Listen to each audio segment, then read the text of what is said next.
2025 Awesome Conference. It is me. My name is Alex Watts, and I'm honored to be your host for this year's Awesome Conference. We're so excited to spend the day with you, learning from the neurodivergent voices, lived experiences, and sharing ideas together. Before we get into it, my name is Alex Jonathan Bartholomew Watts III. Some of those names aren't true, but we'll just go with that anyway. I live in the south coast of England. I'm a autistic ADHD public speaker. I travel around the world and share some of my hilarious, fun ideas with the world.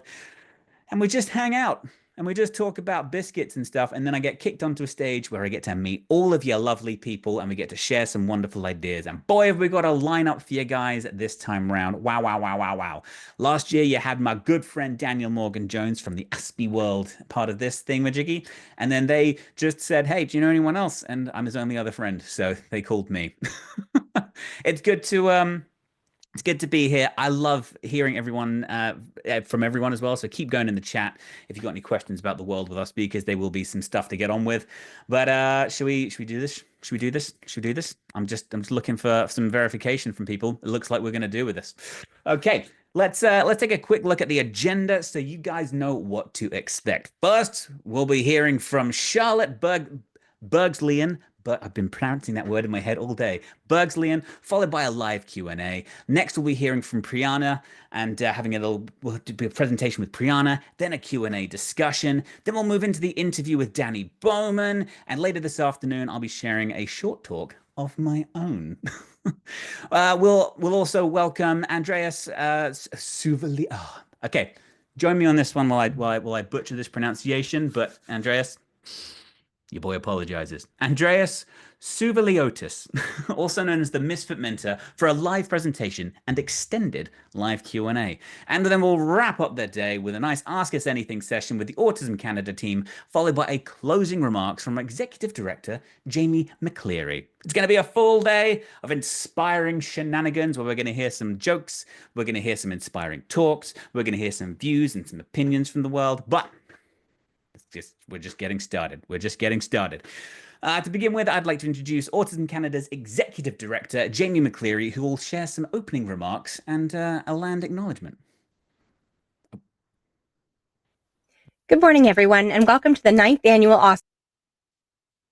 Autism Canada. I'm so glad you could join us today for what promises to be an inspiring and impactful day filled with the voices and stories from neurodivergent people from across the world. Before we dive into today's events, I'd like to take a moment to introduce Autism Canada for those who may be new to our community. For over 4 decades, Autism Canada has stood at the forefront of addressing the complex challenges faced by individuals on the autism spectrum and their support networks across the nation. Established in 1976, our organization has been unwavering in its commitment to enhancing the quality of life and well-being of those on the autism spectrum. We achieve this through robust education, targeted advocacy, and steadfast support. Our programming includes our family support team providing resources to neurodivergent people, their families, and caregivers, sensory-friendly event audits, and accessibility and safe spaces consultations in alignment with the Barrier-Free Canada Act. Our education programs designed to promote inclusivity through training, such as inclusivity in educational and workplace settings, and more. Our Community Assistance Program, or CAP, providing subsidized financial support to reduce barriers to care for autistic people, as well as the families and caregivers who support them. And, along with CN, our newly launched Empowering Connections national support line that aims to give early, personalized connection during times of loneliness, uncertainty, or emotional strain. To learn more about our programs and the work that we do, be sure to stick to the end for Q&A session on Autism Canada. Now, before we get started, I'd like to take a moment to acknowledge that this conference, although virtual, is being hosted in Canada, and we recognize that our work takes place on the traditional territories of Indigenous peoples. As an organization, we honor and respect their enduring connection to the land, waters, and communities. We extend our gratitude to the First Nations, Inuit, and Métis peoples whose lands we are privileged to gather on or visit. This conference, now in its 9th year, has grown to bring together hundreds of people across every region of Canada and even beyond. It has become a space where neurodivergent people are empowered to share their lived experiences and unique perspectives. We are incredibly proud of this milestone and how far we've come together. I would also like to extend a heartfelt thank you to our sponsors, Mido and the BC General Employees Union, whose support makes this day possible. Their commitment to fostering inclusive environments and elevating the voices of the neurodivergent community has been invaluable. The Awesome Conference is more than just a series of presentations. It's a chance to learn, to connect, and to inspire change. Together, we will continue to work toward creating a more inclusive society where the diversity of the autism spectrum is celebrated and accepted. Let's make today a meaningful day of learning and growth. Thank you for being here, and let's get started. And that is Jamie. Thank you so much, Jamie. But before we dive into our first presentation, I just want to do a very quick note on the housekeeping. On the Zoom taskbar, somewhere below, I think it's to the right, I think you'll find the closed captioning features, and they can be turned on any time. There is also a chat feature to be used to communicate any general questions and comments, and we have the Autism Canada team members ready to assist you guys. Please be kind and respectful in the chat. This is a space for positivity and for learning. During the Q&As for each presentation, please use the Q&A feature to submit your questions. I also want to note that this conference is being recorded. You can see a red light somewhere, and the recording will be distributed to all attendees after the conference. So look forward to rewatching that with my stupid face just sounding all silly and whatnot. Please note that the stories, insights, presentations shared during the Awesome Conference reflect the unique lived experiences and perspectives of each presenter. These views do not necessarily represent those of Autism Canada. That's something important to remember. My experience in this world before I knew Autism Canada shaped the shenanigans that I talk about. We recognize and celebrate the diversity and voices within the autistic and neurodivergent community, and we value every person's right to share their own perspective and experience. For instance, I've just found out what a cobra chicken is. Thank you for the person who gave me their shared experience for that one. We'd also like to take a moment to thank our sponsors, Mido and the BC General Employees Union, for their continued support in helping make this conference possible. And if you've been following our promotions, you might have seen we're running an exciting giveaway this year with our in-kind sponsors, Flare Audio and Cloud9. Should have had a logo pop up somewhere around here. We'll be giving away 5 Cloud9 hoodies and 5 Flare Audio Calm bundles to attendees of the conference. Winners will be announced after the event, so stay tuned for that. Now, let's begin with our first speaker of the day, Charlotte Bergslien.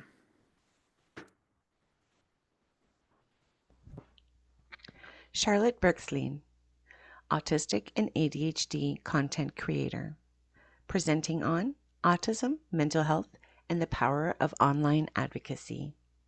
Charlotte Bergslien is a Norwegian content creator and mental health advocate who leverages her online platform to foster community among those on the autism and ADHD spectrums. Self-proclaimed the Spectrum Girl, Charlotte opens up about the daily challenges facing neurodivergent women. Charlotte is known for her honesty, humor, and authenticity. Through bright, short-form digital storytelling, she shares her experiences with vulnerability and warmth. At 38, she made the courageous decision to devote her life to advocacy, using her voice to show that there is power in openness and community. Charlotte Bergslien, créatrice de contenu autisme et TDAH. Présentation, autisme, santé mentale et le pouvoir des voix en ligne. Charlotte Bergslien est une créatrice de contenu norvégienne et défenseuse de la santé mentale qui utilise sa plateforme en ligne pour créer une communauté inclusive regroupant des personnes autistes et TDAH. Se décrivant comme The Spectrum Girl, Charlotte parle ouvertement des défis quotidiens auxquels font face les femmes neurodivergentes. Charlotte est reconnue pour son authenticité, son humour et sa sincérité. Grâce à des récits numériques lumineux et concis, elle partage ses expériences avec vulnérabilité et bienveillance. À 38 ans, elle a choisi de consacrer sa vie à l'autoreprésentation et la sensibilisation en utilisant sa voix pour montrer la force de l'ouverture et de la communauté. Why is it that up to 70% of autistic adults experience severe clinical depression? Many are first diagnosed with depression or anxiety, not autism. And so was I. Undiagnosed adults often seek help because of mental health struggles, not knowing that they're autistic. And that was the case for me too. A 2020 study found that late diagnosed autistic women had especially high depression rates due to prolonged masking and feeling misunderstood. Now, this was what society did to my brain. Total destruction. I wasn't normal enough for society to accept me, nor was I weird enough to get the help that I needed. I didn't fit in anywhere, and I felt completely meaningless.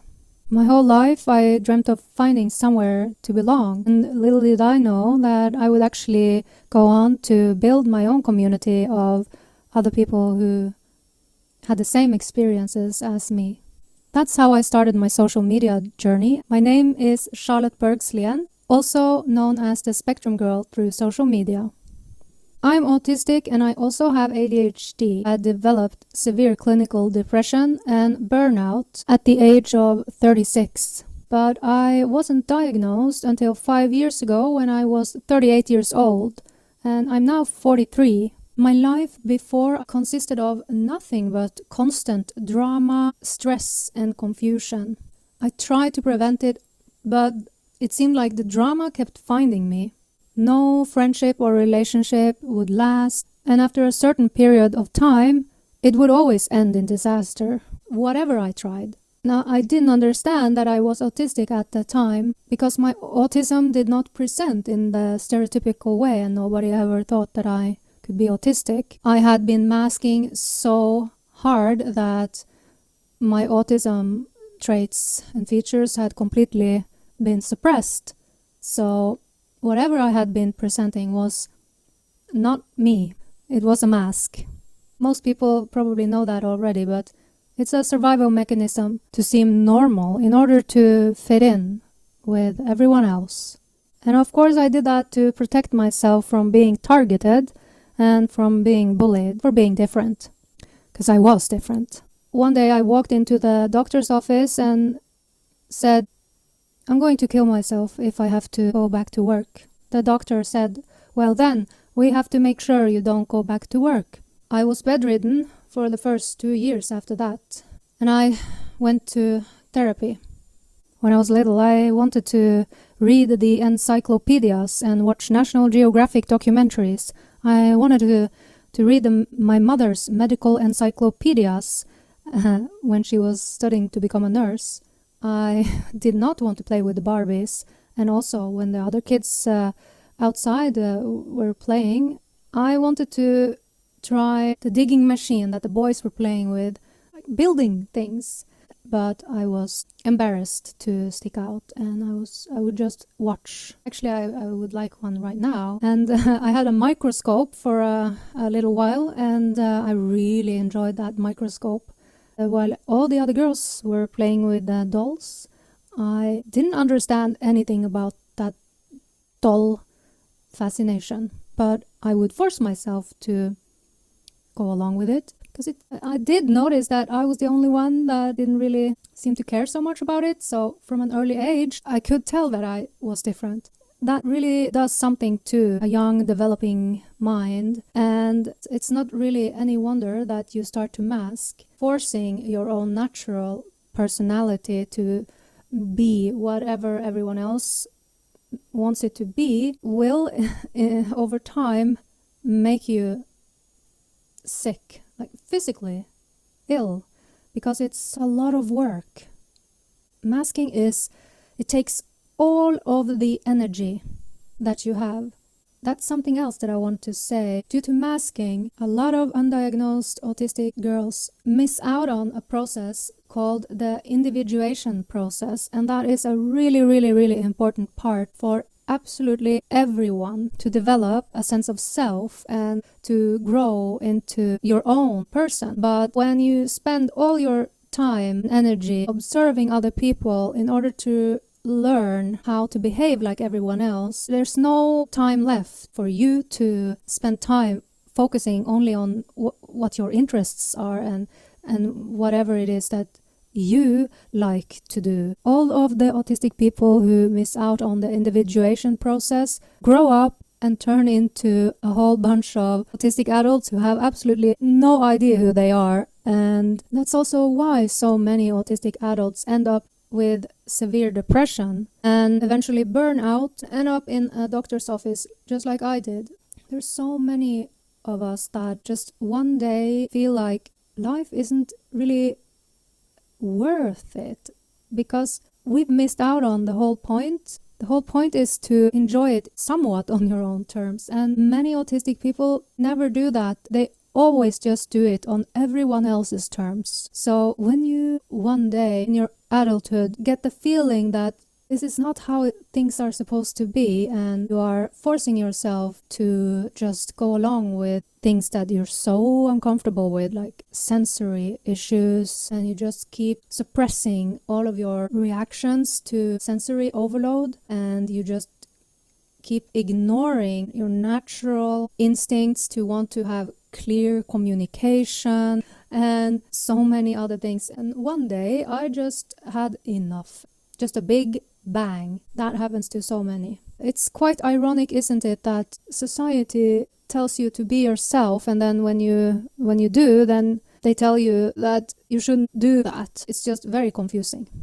I can't even begin to tell you how many times I have met people who told me that you should really just be yourself. And then I'm trying to be myself. Not long after, there's big drama. People did not like me being myself because I did something or said something that was uncomfortable, that hurt people's feelings. No matter what I say or do, people somehow, they hear something that I never said or intended, and they just put their own opinions and intentions that they were already looking for.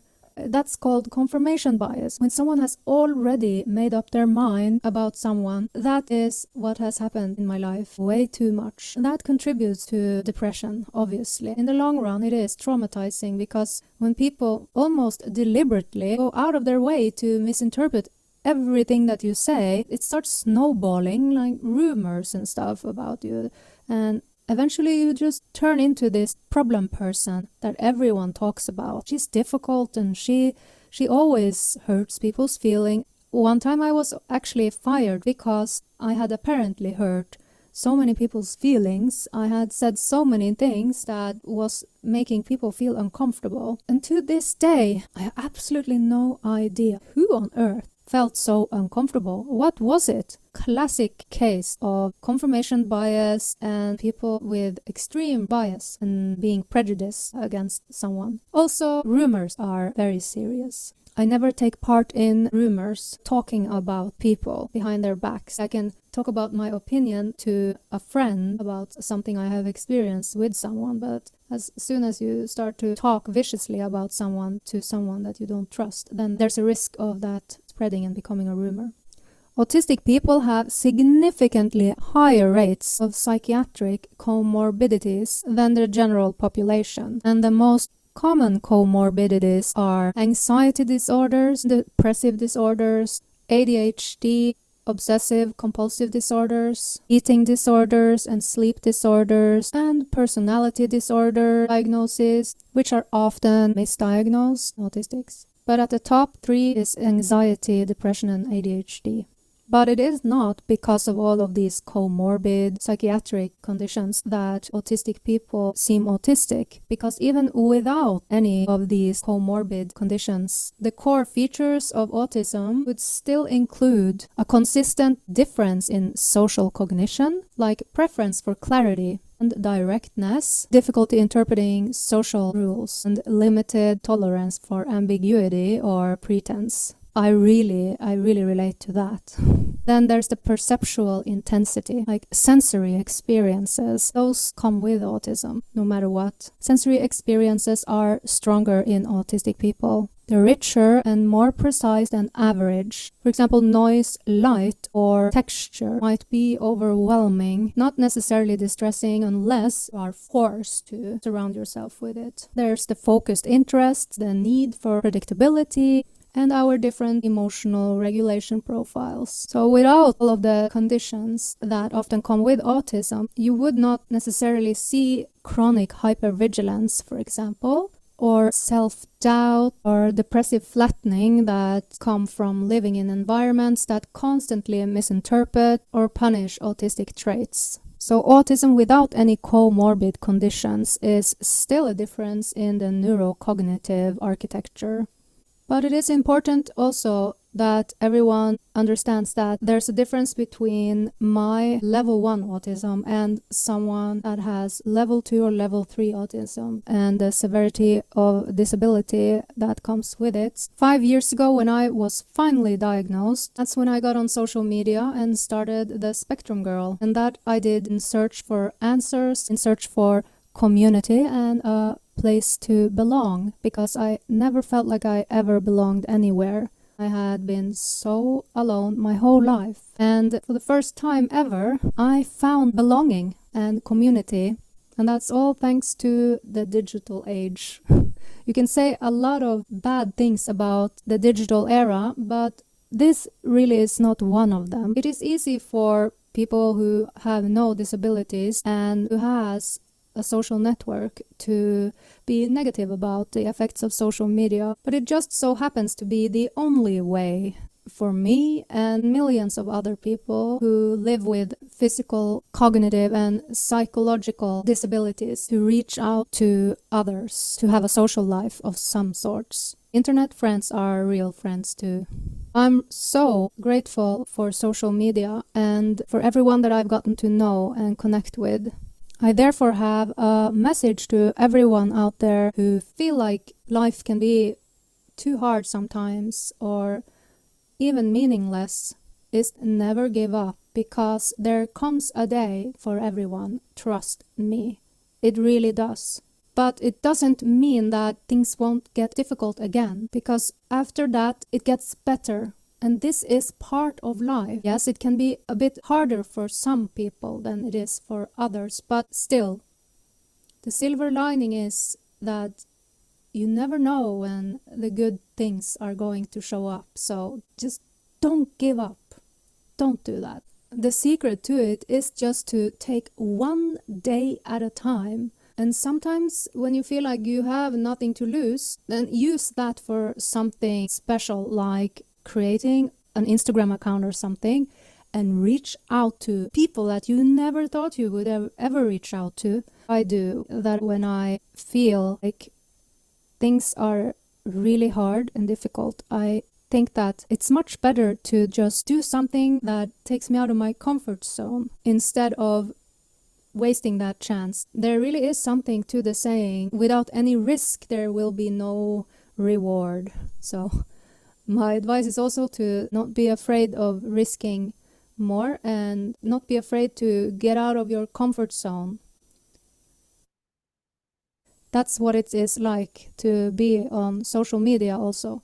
It's a very strange experience.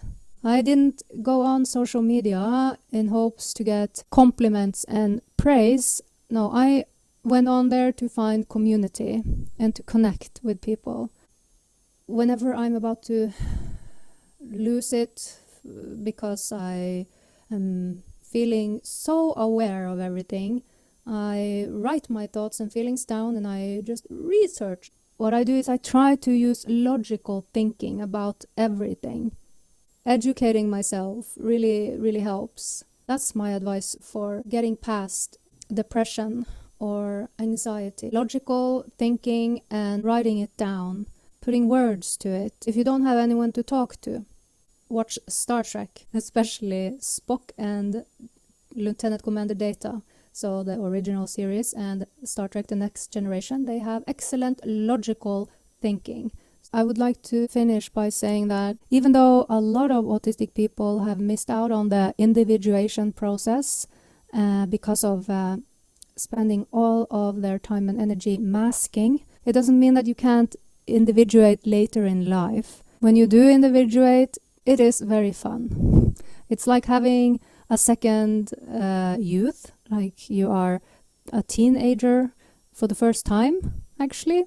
That's what it feels like experiencing all those feelings that you should have experienced the first time around is what you kind of experience when you're finally exploring your own individuality and your interests and your hobbies. It all also has an immense healing effect on your mental health.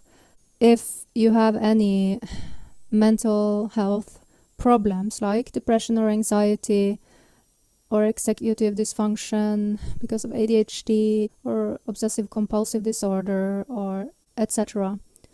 The individuation process that may not have been there in the early years for many autistic people because of the masking, when it does come later in life, all of it does contribute to mending a lot of what was broken, and you finally get to explore all of your curiosity and be your own natural self without suppressing your autistic features.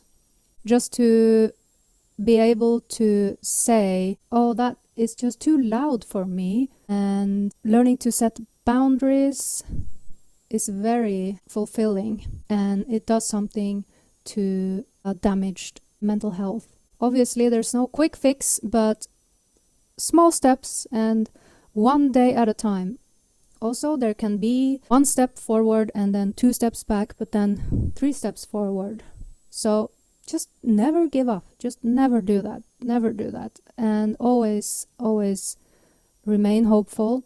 I need to take my own advice also, because it isn't that easy, but it's worth it, because when the good things happen, you're just so happy that you're still there for it. All right.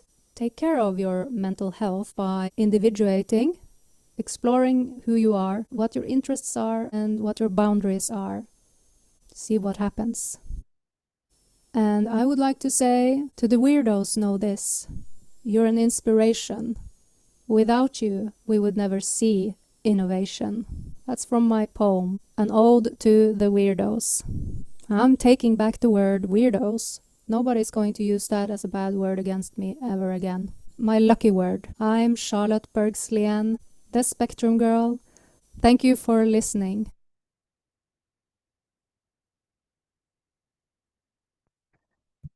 That was powerful stuff, and we also thank Charlotte for that. That is a lot, and I'm sorry for a lot of people who heard the word weirdo and then got this face as the next thing they saw. But yes, we are taking back that word. That is our word. Now, I believe we should have Charlotte in the chat. I believe, hopefully. Is she going to appear and join us? I hope so. Otherwise, I'm going to have to fill for 10 minutes. That's fine. Charlotte should be with us any minute now. We've got a couple of questions lined up for her, but if you do have anything you would like to ask, use that Q&A section, which should be like bottom right, Q&A. Hit a question out there. We're going to get those over to Charlotte in a few moments. Now, hopefully Charlotte's ready to join us. She should turn a camera on. She's here? Yes. Okay. She's in her trailer. She's in the chat. Charlotte, if you could possibly turn on the camera, that'd be fantastic so we can see and or hear you. We're going for it. How do I turn it on? Okay, Charlotte, in the bottom left of your screen, you should see audio and video, which for you right now will be have a red line through them. If you just click on the audio, select a microphone, and then the video, and select yourself a webcam. Oh, here, yeah. We got it. Oh, God. Technology, it works. I'm so sorry. Can you hear me now? Yes, we can all hear you. Okay, good. I am not good with the Zoom app. No, none of us. We got really good at it during the pandemic, and then we all just kind of forgot that it existed. Except for me, I didn't use it during the pandemic. But thank you so much, everyone, for being here, and thank you for the hosts for having me. And wow. We're happy to have you, man. That was a really powerful statement you made, and you stuck the landing with the taking back the weirdos. That's something we can all kind of agree with. We all had that in our lives as well. I've got a couple of questions for you, but to the people viewing and everything, don't forget that Q&A section is available. Those questions we'll get to as many as we can. If we don't, we're going to get them to Charlotte, and then she can answer them in her own time. We'll put them up somewhere. Okay, so we got a couple of, what's the first one that's come in here? So I'm just scrolling through, making sure I've got the right questions. I'm not going to ask you questions that I'm supposed to be for me. So a question that came in that just said, I was recently diagnosed this year at 23. I'm trying to unmask more. Do you have any advice on how to let go of the mask without making people around me feel uncomfortable? What are the, what are the Was it more to the question? I think that might have been going into a second question. Fear not. Oh. So the question one is: person was recently diagnosed at the age of 23, trying to unmask more. Do you have any advice on how to let go of the mask without making people around feel uncomfortable? Mm-hmm. So I would like to know if, like, who are the people around? That's something to take into account. Like, is it near family, or is it friends, or is it the new people you meet in your life? But maybe I can just answer all of them, because like your closest family, they should probably already know you already. So at the top of my head, why would they feel uncomfortable if they know? Like, you shouldn't think that how can I unmask without making them feel uncomfortable? You've been the one who have felt uncomfortable your whole life. Now you need to start to be more, show yourself more grace and love, be more kind to yourself. And I know that you probably didn't mean it that way when you asked the question, that you don't think about yourself. But when you, because I know so well that most autistic people don't mean for other people to feel uncomfortable. So just try and be open with your friends and family about that. Now that you know that you're autistic and you might seem more autistic, or it's not that you seem more autistic, it's just that you're really, really tired of masking for your whole life. And so they might think that, oh, now you seem so autistic, and that may make them feel uncomfortable all of a sudden. But it's not really for them to feel uncomfortable when you are being your natural self, right? As long as you're not going around like telling people that they are ugly, or like stuff like that, there should be no reason for other people to feel uncomfortable. I think the danger is that we keep putting too much responsibility on ourselves when we actually, in fact, have never done, and we're not doing anything inherently wrong. As long as we obviously are not walking around calling people bad names and stuff like that, which I think the fewest people do, right? But just be open to the people around you about it. Just tell them that I might do something called stimming, which is self-stimulatory behavior, and then explain how that might look like. And that's part of me trying to just not force myself to be unnatural. Just be open and logical in your explanation. And if they do not accept that, then, talk to people in the autism community on social media for advice. Always do that. Never take it to heart if they still feel uncomfortable. And watch Star Trek. No, but just talk to them and explain it to them, and don't be hard on yourself. Very, very good. That was very, very good. I'm gonna caveat that a little bit, and let's say, because you were, what, 5 years ago diagnosed? Yes. So you always knew, and you had the mask on and everything. So Yeah. post diagnosis, post affirmation, as I like to call it, when I got it, like I told you it was something. Yes, yes. What were the first steps you took to begin in your healing and rebuilding of your sense of self once you finally knew you were autistic?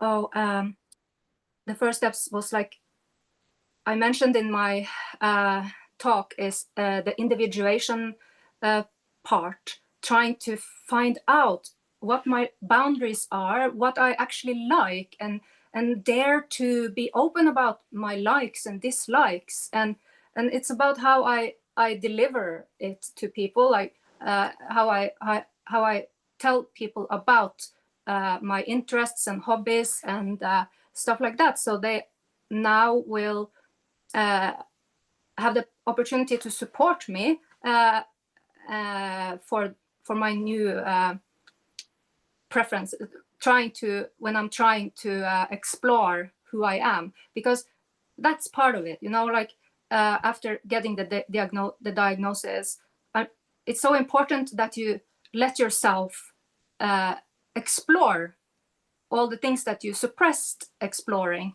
before. And that's what has healed me and helped me after the diagnosis, most of all. And then also knowing who to talk to, like that I have a community of like-minded people, to because I never had that before. And just knowing that and being able to reach out to, like, on wherever it is, on Instagram or Reddit or Facebook groups, in forums, like forums where you can ask open questions. You can actually ask anonymous questions in those Facebook forums or on Reddit. You can, and people are usually just really nice in those places. It's like you're taking, people embrace you mostly, like if you just ask questions, and that's also so healing. So when you know where to go, who to ask, that's when I flourish. And Let's follow that up a little bit now. One of the questions that did come in is, do you know any good resources that help family and partners understand the process we are going through? Any good resources where, like internationally or specific? So let's go from your journey. So you've spoken about forums, Facebook, and finding that sense of community. Any official places you would like to point the people to? No, actually, it's just in general. There's so many. Huh? Autism Canada. Autism Canada is really good, I would say. Yes, that's obviously an organization like that you can start. And I'm so silly. Well, you're silly too. So yes, we are silly. So, and I like being silly. So that, just what I do is always have critical thinking when I go about these forums.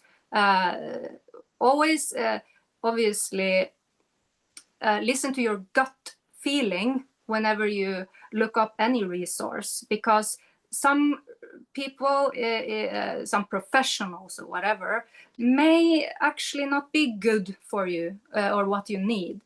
If someone makes you feel like, I don't feel right about this supposed help or support that I'm getting, it doesn't make me feel better, then you're probably right. And you should move on to talk to someone else, because this is about feeling good at heart, feeling good in mind, peace of mind. And yeah, don't you agree? Like you're supposed to grow and feel better, stronger, and more confident, because most of us lost all confidence by the time we get the diagnosis. So yeah, the resources are like official resources, except outside of organizations like Autism Canada. What I do is that I just look up hashtags, for example, and on social media like Instagram, for example, actually autistic hashtag, and then I scroll through content, and then I find a creator who I really, really, really respect and like, and start following. And then through that creator, I find their community, and then we connect together. And through the comment sections, even the comment sections is like a resource. It's resources. But I would say I'm the type who is very skeptical, and like I never just take anything I hear for like take it at face value. If there's something that I connect with and like, I always double check it. So please do that, no matter what you do.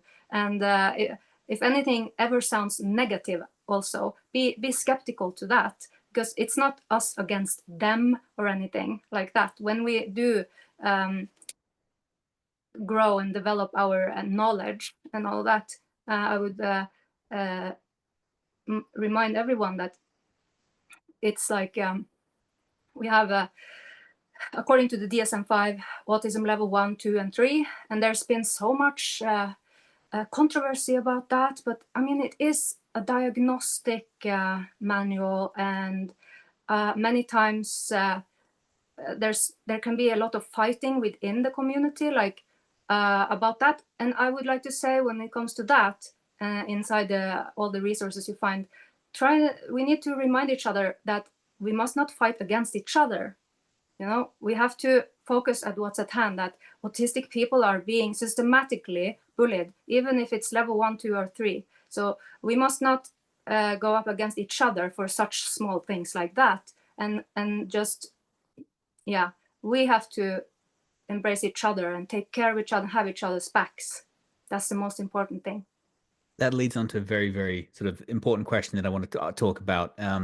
Something I get asked quite a lot when I do talks across the world and everything, and I'm not familiar with the world's education system and such. So I think it would be really beneficial to our community here if we could ask you, how can we help girls feel more included in school? Oh yeah, oh man, I'm just thinking about myself, like because Because that has, I can't answer that question. yeah. And now I'm an old millennial, so it's a long time since I was in school. But when I was back in my time in the 90s, when I was in high school, ooh, it's a long time ago. So yeah, it was absolutely a nightmare because of culture and how. And also, that was long before the digital age. So I had absolutely no community, no one to speak to or anything, obviously. So everything was extremely isolating for me and lonely. So I guess that we need to, there's a lot of shame and stigma around using screens and social media and all that. Oh, I think it's like taken out of proportion and all of that. So in order for girls to feel better in school, I think we need to be allowed to talk about that, for example, building through social media, because if you're at a school and you can't find anyone other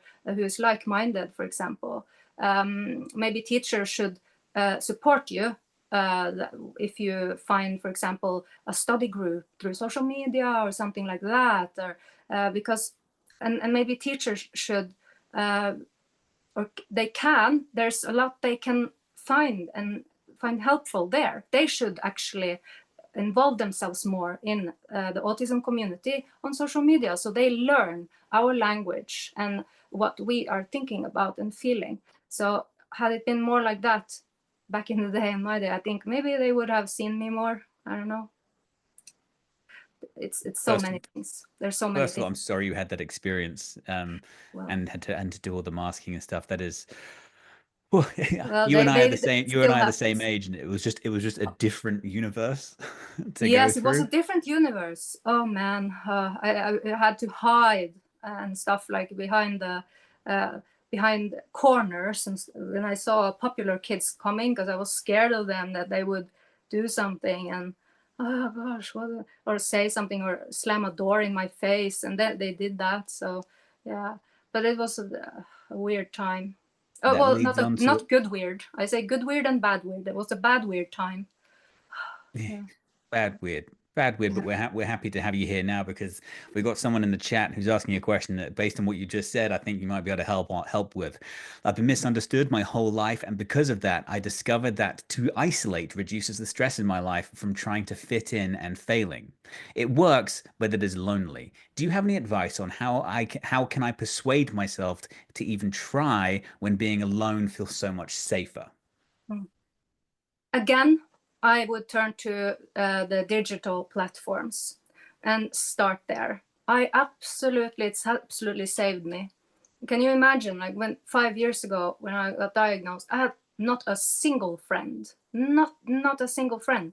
And because of that, and it may take time, it doesn't happen overnight, and it can be one person at a time that you talk to a little bit at a time.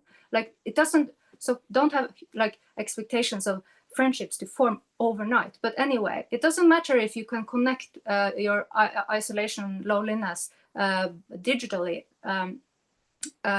through like a private chat or something, because that actually does something to your mental health too. Just to have one person that you can, like, hey, so what have you been doing today? Like, just doing that digitally, and then maybe even if you if you live in the same country, you could meet someday. Even if you don't live in the same country, you could plan to meet somewhere halfway or visit each other's countries. It's not impossible, and it might sound scary or daunting, but you never know, and it could surprise you. Yeah. That's absolutely right. So you and I both know Dan from the Aspie world and stuff. Yes, And I love so him. He's so sweet. Dan is my best friend, Oh, and that's I nice. love him dearly. He and I met in a really random way. We were his band was opening for a band I was touring with in Oh, somewhere in England and stuff. And he came up to me and he handed me a piece of paper that said, "Do you like me?" with yes and no, so like yes and no in it, like circle and give it back to me. oh, that is so sweet. And Oh my so God. I would not be here right now if I hadn't got out of my own little comfort zone, Yeah. decided to go on tour and just say yes to this weird lunatic who came up to me. I love it. It's I like, love it. That is amazing. that is But the very true story of how we met. and that was totally organic as well. It wasn't Yeah. even through social media first. It was just Yeah. organically happened That was to. pre-diagnosis with him as well. Pre-diagnosis. He just came up to me because we find each other. He just came up to me Wow. and was like, "Do you like me? Yes or no?" Yeah. Oh my God. So that is a great example to try to do something like that. Like just try and think like, what is the worst thing that could happen? They would do nothing. I actually did that once, actually, and I didn't get a response. But so I'm still here. Like nothing happened. I did that like many years ago. Like I sent a note to someone, but it was in Japan, and maybe they were like scared it was a foreigner. So I don't know. They're very skeptical sometimes in Japan. So yeah, maybe they didn't speak very well English. I don't know. So, but I mean, I would do it again, definitely. Actually, thanks for the tip. I'm going to try doing that now. Do you like me? Yes, I'm definitely going to try doing that. Like I got time for one more. I got another screen here saying, "Alex, ask her another question." all right. Really? But I actually quite enjoyed the conversation with you we're having at the But moment. also, I just want to pop in like there's obviously with outside of of digital spaces there are like if you so what I did I invited people to meet in real life through my social media and that so you can do that, you can just see who pops up, and then they bring other people who are not part of the social media, and they bring them along. Can I bring someone? And then you can meet people that way. But also there are like other apps like called meetups, and also through other forums, Facebook and Reddit, there can be people who are planning meetups. So, or if you just start trying to talk to the person in the cashier register person, just try rehearsing, talking to other people. Okay. A little. I by agree. little. Yeah. I agree Just that small things like that. just small little changes and stuff. However, we were all going to get the one statement come back to us every single time we talk to people and stuff. And this is going to be the last question and stuff. So I kind of want your input on this one. For people in the chat, we've got all your questions. We will also send them off to Charlotte to get answered as well. So if we haven't got to you, we will. What is the easiest way to respond to? We're all a little bit autistic. Or no, we're not. That's the easiest to say. No, we are not. And I've always go for it. Period. just no, we're not. See you later. No, we're not. Period. So my one that I've started just saying back to people is yeah, we're also all a little bit radioactive, but we really need to focus on the ones who are struggling with it. Yeah. So like we'd all appear on a radioactive scale, but when people are like, we should help everyone who's radioactive. Yeah, but really? Yeah, it's like just such an annoying question to get. Like, we're all a little autistic, aren't we? I used to be really stressed about getting that, hearing that, and try to come up with all sorts of different ways to explain that we are not. But honestly, I've just started to say, no, we are not, and be very, and seem very confident when I Own your say that. narrative. Own Yeah, a own new it. narrative. They don't like, and then they will act like a little bit surprised, like, huh, oh, and then no, because we're not. You need to read up about it. Yeah, yeah. Yeah, I So tell people that. Yeah. officially the answer is what's the easiest way to respond? We're all a little autistic. No, we're not. And then just Yes. and then just moonwalk away. Moonwalk. I actually know how to moonwalk. Just like unsubscribe from this conversation. Yeah. Um, Yeah. Well, Charlotte, thank you so much for sharing that story and your answers with everything, with those questions and stuff. The people out there, we will get to as many questions as we can post show, and we'll try and get them answered as well, probably in a blog post or something. Um, that's crazy. You struck like, because I was an early diagnosis, but I was early diagnosis but not believed by lots of people around me, and I had to wait until much later to kind of people get it. I was like, Yeah. well, you don't look like Sheldon from The Big Bang Theory. Like, there's so many other steps to it. But yeah, what we are going to do now, we're going to say thank you so much, Charlotte and the Spectrum Girl, for that one. That is a lot of great information you've just shared with that. I love it to pieces. I think we should hang out more next time down. Then I come to are you Canada? I'm in Oslo, Norway. I'm going to Norway in like a couple of months. We'll talk. Yes, we'll talk. And also, I just want to say to everyone, if you don't know already, follow me on social media on the Spectrum Girl. Yeah. Nicely done. TikTok and Instagram, Facebook, but mostly Instagram. Yeah. So, please. Well, Charlotte, thank you so much. Everyone go to the Spectrum Girl, give it a like, give it a subscribe, give it a follow, tweet, shag, chat, whatever it is, just tear everything up. Like, just get on those socials and get engaged. Big fan of it. So thank you, Charlotte, for that, and thank you for the thoughtful answers. We are going to take a quick break before our next presentation. I think it's going to be about 5 minutes. So go grab a coffee, go have a wee, do whatever it is you got to do. Woo! Yes. We'll see you in about 5 minutes, gang. Toodle pip, tally ho. Bye.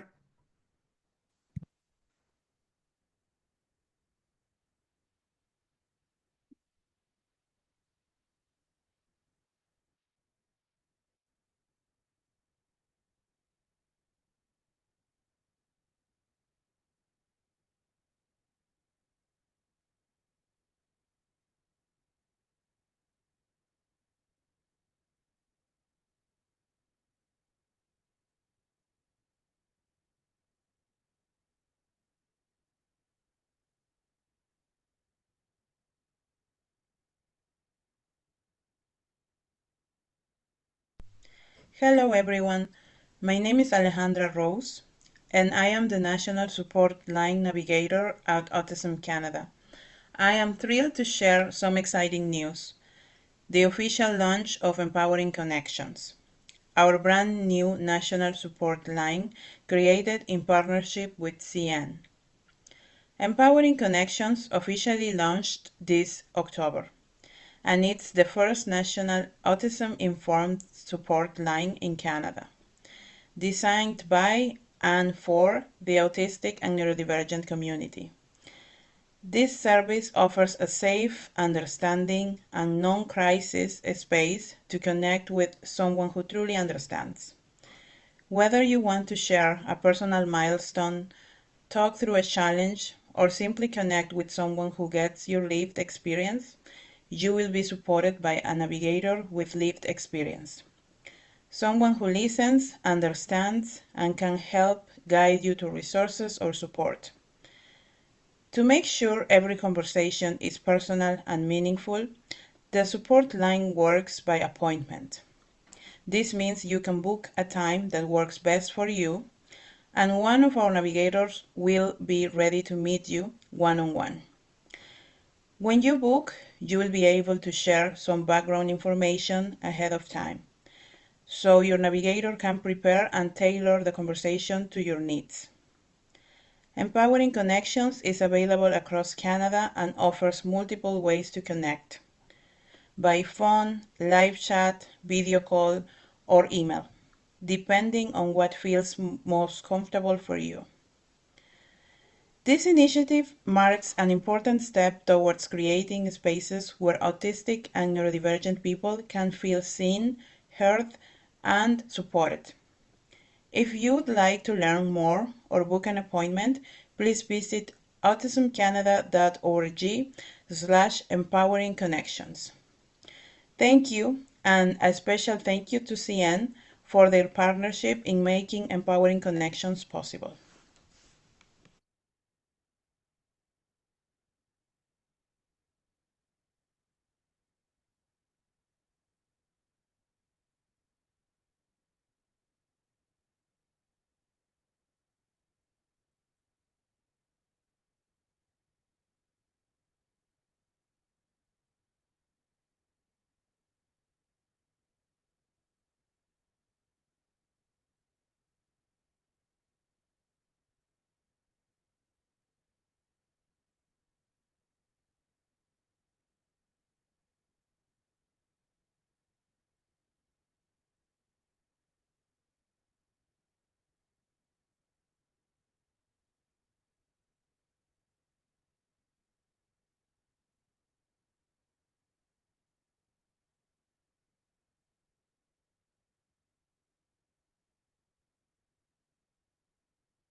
Are we in?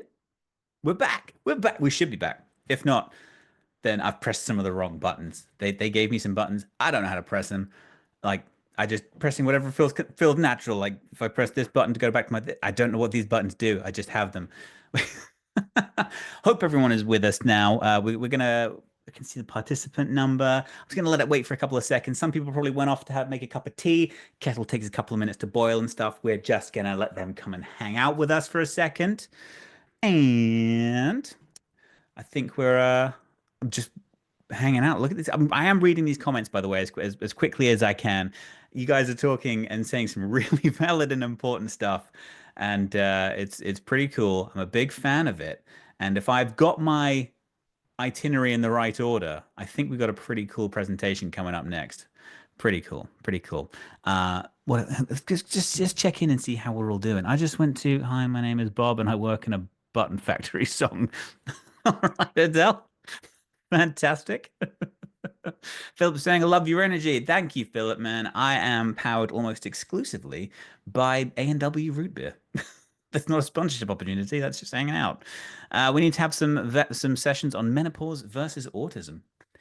That is a topic which will definitely not be anything to do with me, but we'll do it anyway. Ladies and gentlemen, and everything in between, we are here for our next session. And boy, howdy, have we got a cool one coming up. And I'm going to explain it first. So my backdrop is about to change. I had a fantastic earlier interview with Priyana, and a phenomenal musician, phenomenal everything, and a wonderful human being. We made a very exciting, very fun conversation, which will be shared in full, I think, on the YouTube later on. But for now, I'm going to change my background completely, and I think my clothes as well, as I introduce you to a pre-recorded session with Priyana. Enjoy. Priyana, singer, and songwriter. Presenting on Music as a Space to Explore Lived Experience, Rest, and Creativity. Priyana is a South Asian autistic queer singer-songwriter from Toronto who gained recognition for blending her twin passions, singing and crocheting, into a distinctive online presence. A folk indie vocalist with a soulful sound, her second album, Days I've Cried This Year, was released last year. She has performed at some of Toronto's most iconic venues, creating a safe and reflective spaces for her listeners through music. At the Awesome Conference, Priyana will speak on the creative experience as a person on the autism spectrum, exploring the intersection of artistry, rest, and authenticity. Priyana, chanteuse et autrice, compositrice, interprète. Présentation: la musique comme espace pour explorer le vécu, le repos et la créativité. Priyana est une chanteuse et autrice, compositrice, interprète sud-asiatique, autisme et queer originaire de Toronto, reconnue pour avoir combiné ses deux passions, le chant et le crochet, afin de créer une présence en ligne unique. Artiste folk indie à la voix profonde et émotive, elle a lancé son deuxième album Days I've Cried This Year l'année dernière. Elle s'est produite dans plusieurs liens emblématiques de Toronto, créant à travers sa musique des espaces sécuritaires et introspectifs pour son public. Lors de la conférence Awesome, Priyana parlera de l'expérience créative en tant que personne sur le spectre de l'autisme, explorant le croisement entre l'art, le repos et l'authenticité. Wow, what a great show thus far, and look at this costume change that I've just done. We're now joined by our fantastic guest, Priyana. Now, I'm not going to spoil anything. I'm going to let Priyana introduce herself. Hello, I am Priyana. I'm a singer-songwriter from Toronto. I am really happy to be here and excited, and yeah. All right. I'm happy to. So I will tell you for free right now. So I've been preparing for this chat ever since they first emailed me about this, and I have an apology to make to you straight off the bat. Okay. So this is an I'm sorry before we've even had a full conversation. I'm sorry I wasn't familiar with your work a lot sooner. So when I was reading your interviews that you've done previously, listening to Little Thoughts, listening to The Greatest, which is out this year and everything, I felt immensely connected to your work straight away. And I am sorry it took me this long to find you, okay? Because I wish I had some of the songs you've written 25 years ago when I needed an anthemic feel about it. So I'm sorry, but I'm also so thankful that you're here with us today. Well, thank you. That's really kind of you to say. Yes, we don't get many of the ethereal sounding singer songwriters here in England. We normally just get people who try and be Oasis. So you are a wonderful breath of fresh air into my music catalog of late. Thank you for the album. Okay, people watching at home, just on your phone right now, because I know you're googling stuff right now. Just get your phone out, get on Spotify, get on YouTube Music, look up Little Thoughts, an album that came out in 2022. Yes, I believe so. Yeah.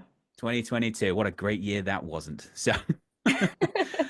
Get that is the best thing to come out of that year. So find it on your Spotify, find it on your YouTube Music, save it for later. Let's dig into the artist first, and then you can listen to the body of work later. Okay, Priyana, are you ready? I think so.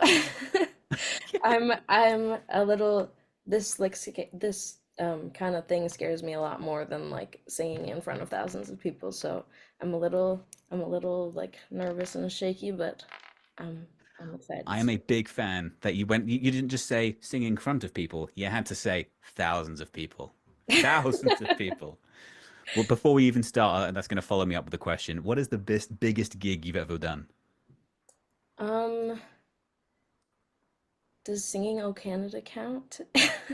If that counts, then I've sung that in front of like 5,000 people. And what were those nerves like just before you stepped out on that stage? Um, Honestly, I feel like the nerves that I get before performing is a lot more just excitement and like adrenaline. Yes. Like it manifests very similarly in my body. Just for some reason when it's performing, I like know that it's not really nerves. It's just that I'm like really excited to get up there. That is, I feel that exact thing. So I perform music as well. I do stand-up comedy and I do public speaking all across the world and everything. And every time I do it, people are like, "Man, I'm so scared. There's so many people here. They're peering through the curtains and going, oh my God." And they're all scared. And for me, it is just let me at them. Get me out there. Let's do this. Mhm. I'm excited to get started. The waiting backstage and pacing, everyone else is just like, what if I forget my lines? What if I forget what I'm doing? What if I forget my name? What if I get my songs? And I'm just like, let me go. We'll figure it out. So Autism Canada and everything were fantastic when they came to our show in Canada.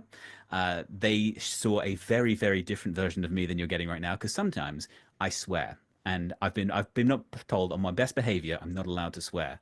And Autism Canada got the unfiltered version of me, and it was just, oh wow, that's a lot of swear words in a sentence, and it was very, very fun. And I could just see a couple of them at the back going, "He's funny. The information's good, but we can never air this." So yeah, it's I'm one of those you had to be there ones because they're never allowed to air me when I normally do shows. But I yeah, feel them now. let's get into some of these questions, okay? Yeah. Okay, so you've described yourself as a South Asian autistic queer artist, and I've been curious listening to all of your music. How did music first become part of your life, and how do those parts of your identity show up in the art you make? Yeah, music first showed up in my life when I was 3 years old, and my parents put me in piano lessons. I immediately Good loved it. parenting.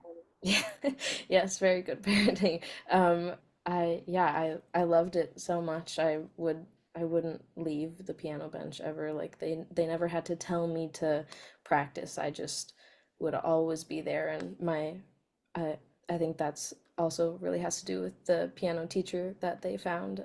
She was really incredible and um, let me kind of explore how I wanted my relationship with the piano to be, which was really, really great for me as I didn't know it then, but as an autistic child, to be able to kind of figure that out for myself. And yeah, so that's where it started. And then I kind of knew that music was a big part of my life. And then by the time I was 8, I started singing. And then that's when I decided that that was going to be my career for the rest of my life. And um, I made a good decision when I was 8. um, yeah, and then in terms of the like identity coming into that, I think just as I started like figuring out my identity for myself, it just kind of naturally shows up in just my everyday life, and my everyday life includes my art. So um, it kind of just came through, and I think a big part of my identity showing up in my art is me seeking out inspiration from people that I resonate with and that are similar to that share my identity as well. Fantastic answer. Appreciate that. Thank you very much. So I'm 37 years old, and to this day, I still share lists, playlists with people, Mhm. where they're like, "Hey Alex, you seem like you're always in a really good mood." And I'm like, "Oh, really? This is how I feel right now," and it's a melancholic meh. Yeah. And they're like, "But you're always so smiley." And I was like, "But I can't get out of this. This is how I'm feeling." So I use music as a communication method for that as well. But Mhm. you clearly do through your music, as it is also comes from a very personal place. So when you sit down to write, what does it usually look like for you? Do you have like a little ritual, a little spot, like a little the blanket with the fairy lights and the candles type thing? I do that. Or is it different every time where you try and access a different feeling so you change your environment? Um, I actually don't tend to change my environment too much. I think I am the type of songwriter that will only write when inspiration hits. So I never like sit down to write with the intention to write unless I'm like in the mood to write. So if I am already in the mood to write, then like everything around me has to stay exactly how it is, or otherwise it's gonna run away. Like the inspiration is gonna flee. So I think just wherever I am, usually in my room where I am right now, as soon as I feel that feeling of oh, I have something to say right now, I grab my guitar and sit wherever I was sitting, and I just start playing some chords on the guitar. So I start singing something on top of that. That's pretty much how it goes for me as well. I'm a Goldilocks myself. I am a band slash producer's worst nightmare because we'll book the studio time and they're like, okay, Alex, it's time to sing that song. And I'm like, but I don't wanna. I know we booked this a week ago, but I still don't want to play the song right now. Come back in an hour. Yeah. Uh, I'm gonna add a little bit to this, which again, it's an extension to the question. It might not make the final video, but this does interest me a little bit. So you are how old again? I'm 21. 21, which means you spent some important years in the pandemic, some Mm. really sort of transitional years from, youth to adolescence and breaching into adulthood and stuff. That's an experience I never had. So when I went through mine, it was just I could barely stay inside. I was outside all the time, running around, jumping out of trees and stuff. Did the pandemic, forced isolation and sort of just shutting the world away, influence the sounds of Little Thoughts at all? Because I imagine you were writing that, some of those songs must have come from that era, the pandemic era, and they kind of get developed and turned into the album songs. Is Mhm. there a song on this album from Little Thoughts that we should all go back and listen to and think it's you in the pandemic writing it? Ooh. Um, that's an interesting question. I feel like let me just say what's coming to mind right now. First Go of with it. all, um, I, yeah, I wrote all of those songs when I was like 16, 17, and then I released it on my 18th birthday, which in the grand scheme of things wasn't that long ago, but the jump between like 17 to 21 feels like very huge, like a completely different person. So I'm like trying to think back and like hear what was like resonating. Honestly, that album, a lot of it wasn't from my own personal experiences. There were probably two or three songs that were actually about me. Because at that time I think I was really trying to figure out who I was, and I had no idea. So I took everyone else's stories and put them into my songs. But my song My Friend on the Moon is one of the songs from the album that I it really Great felt song, by the way. true to myself. Thank you. And that song is basically just about not feeling like you're able to hold conversations, or not having the guts to like go up to someone and say hi. And I feel like being in the pandemic during those really important growth years, kind of it didn't help with any communication struggles that I already had. So I think that that song really encapsulates my struggles around that. On that topic, by the way, I want to talk to you about your diagnosis. So you got a diagnosis at 20, if I remember correctly. Yeah. So diagnosed at 20, but writing and releasing this at 16, 18, which means you're just on the precipice of getting your official diagnosis. So looking back at that era now, the 16 to 18, the writing Little Thought, that's now looking at this with the affirmation of a diagnosis, you look back at this album and you think, wow, this is because of this. This song exists because of these feelings that I've now got because of my diagnosis. Yes, 100%. Like that song in particular, My Friend on the Moon, is like so it just makes so much more sense now. Where that song was coming from. Looking back, I'm like, wow, if she could have just known why this was happening, she would have felt so much more validated and just seen, I guess. Yeah, it's a lot of my older work feels very like, how did I not know? Like it's just like so clear now that I have the confirmation that it's like, yeah, there's definitely a bunch of pieces that feel um, like I was just kind of looking for that validation. Validation is important. It's a very good feeling to get as well and everything. But was there some clarity, some grief, relief, or a cocktail of all of those things that you felt at the time you got diagnosed? And has that moment of kind of being unmasked and not maybe not unmasked but confirmed started to show up in your music and your life now, moving forward? Yeah, the moment of being diagnosed was definitely uh, a big moment of clarity and a weight off my shoulders. Just to, it was just like, it was almost like how, um, like people say, like your life flashes before your eyes before you die. It was like that, but in like a starting over kind of way. Like I was like entering a new era of my life where I like finally knew what was happening with myself.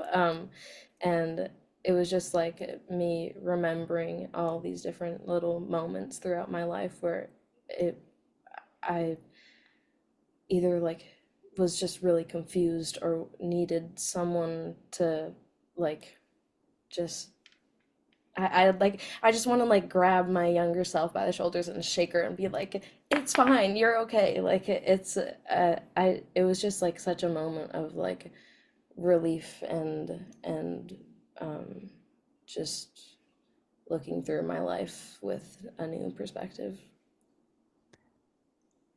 That is a phenomenal answer. And I appreciate every word you just said. I think there are a lot of people out there that will relate with it as well. The diagnosis, when especially at an adult phase, just comes with the. It's almost like new neurons kind of connect, and you're like, oh my god, there's new pathways forming that explains so many things, and I don't know what to do with it. But at the same time, so I know some people actually have almost almost an emotional funeral for a version of themselves that they'll never be again. And that is the it's a side of the diagnosis which is I don't think spoken about enough. We all champagne pop like "Welcome to the club" every time a new one comes through the door, Yeah. but there's almost a sense of loss that can come with a version of yourself that didn't know that you'll never be again. Mm. And so that I think does come through in your music again. And it's I think, and we'll get on to one of my favorite songs that you've ever written a little bit later. But I sometimes feel like you are anthemic and also calling back to a version of yourself through some of your music, but also in the anthemic sense, you're gearing people up for their diagnosis as well, and you're letting people know that these songs have so much tapestry of you in them, but they are also so accessible to every other listener. So although they're incredibly personal to you, they are your lived experience, your life experience. I listened to Sit Still and I was like, this is the jam I needed 27 years ago. And that's something I'd really want to say thank you for writing those kind of songs, that kind of just soft landing, but also like beacon of hope, but also there is there's some remorse in the way you sing as well, which I think is actually incredibly necessary for this kind of transition from I'm an eccentric human being, you're autistic, ah crap, um, but also hooray, you do that very well with your music. But I want to talk to you about stimming, Mm. because I watched a boatload of your TikToks, your YouTubes, and everything. And I got to say, you're a very endearing and easy character to watch online. And I realized why. I realized why I keep coming back. First of all, your music's great, but also the crochet. Yeah. I want to talk about the I want to talk about the crochet and everything. So I don't know why this is, but the sound of you crocheting, just the little ticking of the what are they called? The needles? Yeah, the hook, yeah. The hook in when they kind of click together, I have no idea why.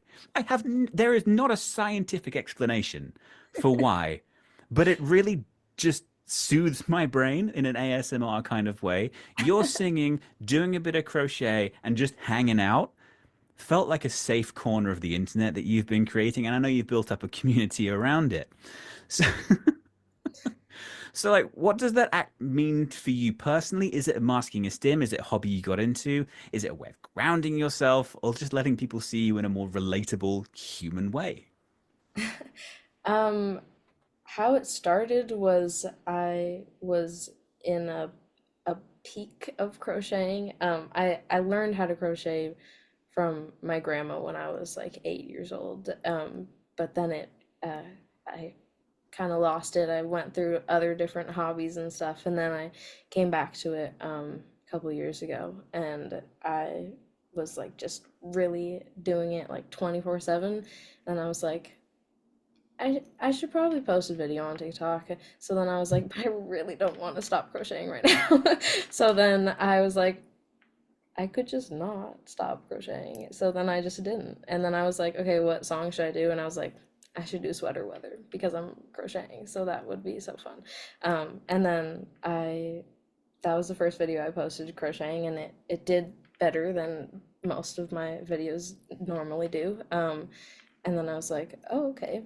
I get to do what I like to do, two of my most favorite things to do at the same time, and it's like actually good for my life. That's awesome. So then I just kept doing it. I think the first one to like really go kind of crazy was Cardigan by Taylor Swift, which another crocheting reference. I don't even think I did that one on purpose, but yeah, I did that. And then from there, it was very clear that people really loved that. And I loved it too, so I just kept doing it. I encourage you to continue because on the scroll, on the doom scroll, going, before everyone goes to bed, when we're all scrolling through Instagram or TikTok or something and everything, I came across one of your videos, and it was just like a safe corner of the internet that you have created. And I think that's important for people to find. We're never going to stop the doom scrolling. I think we're all locked into that now. Yeah. But when you pop into one of your videos and you're just crocheting and hanging out, just hitting some beats and everything, very welcome. And I'm a fan at this point. I'm trying to be an interviewer, like, so what was it like growing up with the autisms? But at the same time, I'm like, man, I really like your content. You put out some great stuff. Thank you. I really I'm appreciate glad that you're doing it because it's things you enjoy, you love, and you get to just do your passions and put it online. That's great. That's a win in life right there. Yeah, for sure. I want to talk to you about your song "Sit Still" because I think if anyone in this community and watching this video or if later on get hold of this and everything, I implore everyone to go find "Sit Still," which is from this year. Yeah, yeah, Was it this beginning year? of this year, Yeah. It's how do I it's littered with so much relatable content and so many like relatable feelings and emotions that are also just yours, but mine as well. yeah. And it resonated with a lot of with me, and it will resonate with a lot of people, especially the line, I wait for everyone to take their turn before I do. I never learn. First of all, apologies to everyone listening to this. I'm a very British man trying to sound, trying to sing a 21-year-old Canadian's. It doesn't sound, I just sound like I'm judging art. That's a phenomenal piece of artwork there. But the lyric itself, I wait for everyone to take their turn before I do. I never learn. That took me to being freaking 7 years old and just doing my absolute best to get involved in a conversation because I was trained to not interrupt people because Mm. I did it a lot. I used to interrupt people all the time, and I was trained out of it. And then I'm just watching conversations happen, and I can't get on the conversation because I'm just like, okay, I'll let them have a go. It's their turn. They've all left. Yeah. So for me, that's how that line kind of resonated. It captured masking so powerfully. And so, how did you manage to distill something that is so complex into such a simple lyric? Um, First of all, thank you. All of your kind words around this song is really it really means a lot. That was the first song I wrote where it felt like truly like the most vulnerable piece of myself put into my art. So it means a lot that it people connect with it and stuff. That line actually is exactly what you said. That's exactly how it came to be in my mind. It's just my experience of like having conversations with more than just one other person. And then people are saying something, and then I have a thought, and I'm like, oh, I want to chime in. And then the other person starts saying, oh, okay, I'll wait for them to. And then another person starts, okay, let that. And then the topic is completely gone. And I'm like, how can I bring this back to like being what I want to say, but it's like too late now for me. And so it's just like that whole, that whole thought process in like having conversations in a group of people is where that specific lyric came from. So literally exactly what you said. Yeah, that, Terrific lyric, by the way. thank you. Thanks. Yeah. Yeah, I seem to kind of miss my turn a lot of the time because I'm scared to just like jump in and say something, or even if it's like I'm at an open mic and they're not one of the open mics that have like a list you just have to go up when you do. I'm like, I'm gonna wait for everyone to be done, and then when there's like a moment of like one piece of time where it's just still, then I'll go in. But that never happens. It's like a crowded bar. Like there's not gonna be a moment for me to jump in unless I force myself in there, and that's something that I've like really struggled with my whole life. Thank you very much for your time today. I wish you all the luck on your continued journey, and I am so excited. I've got notifications on. I've dinged that bell for notifications on every time you put out some new content. So thank you very much for joining us today, and good luck with everything. Thank you so much for having me. If there's one thing I can take away from that is that I definitely need a haircut. What is going on with this happening on my head right now? Thank you, Priyana, for sharing your insights with us, man. That was a really fun interview, and it was such a big treat for me to be able to have that conversation back in August, man. I did want to note that Priyana and I actually recorded a much longer version of this interview that had to be cut for time because we just had to go, man. The conversation was good. We spoke about a lot of things, and if you want to check it out, it will be on Autism Canada's YouTube page. So be sure to go check that out later today. But let's move on now into the Q&A session. As a reminder, feel free to add your questions in the Q&A feature, which I think is like here, possibly. And we'll get to as many as possible. It's in the lower right, I think, just before leave and more. And then there's a Q&A, man. So, Priyana, are you here with us? Hello, I I'm felt, I felt like I was some kind of like spiritual person. Like, are you here with us? here. Are you in the room with us right I now? am with you. How you doing, man? I'm good. How are you? It's nice to see you again. Good to see you, man. I'm good. I was just listening to Sit Still just to psych myself up for this morning again. I am okay, just hang on. I can do this. I can do this. Where is YouTube music on my phone? There it is. I am subscribed to Oh, you. wow. I am subscribed. Awesome. Thank you. Big fan of the work and everything, but we haven't spoken in a minute. That was done in August, that conversation. And I needs my fix. Have we got any upcoming songs, performances, or things to share? Yes.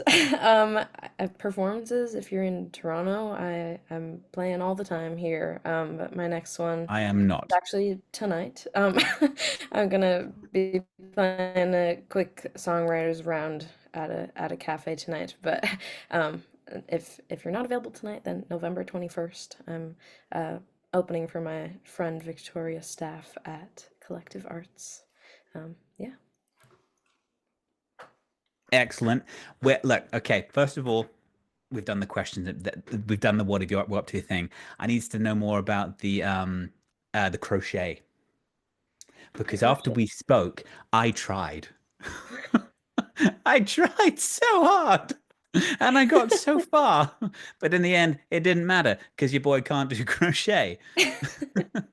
So are you keeping up with the crocheting? I'm always keeping up with the crocheting. I love it. It's never gonna die. I don't think I asked you on the last one. Is it therapeutic for you? Is it is it an artistic form of therapy? Yes, absolutely. It's so therapeutic for me. There was a time that like obviously songwriting and music is a form of therapy for me as well, but there was a time that if anything was wrong in my life, I would just pick up my yarn and my crochet hook. That was my go-to thing. And it's always there for me. It's like an old friend. Is it like your do not disturb sign? Just like, Yeah, don't talk to me right definitely. now. I'm crocheting. Yeah, especially if I have to count any stitches, no one can be speaking to me. It's all has to be happening in silence. Go away. I'm doing important things. Exactly. So, have you ever crocheted while performing?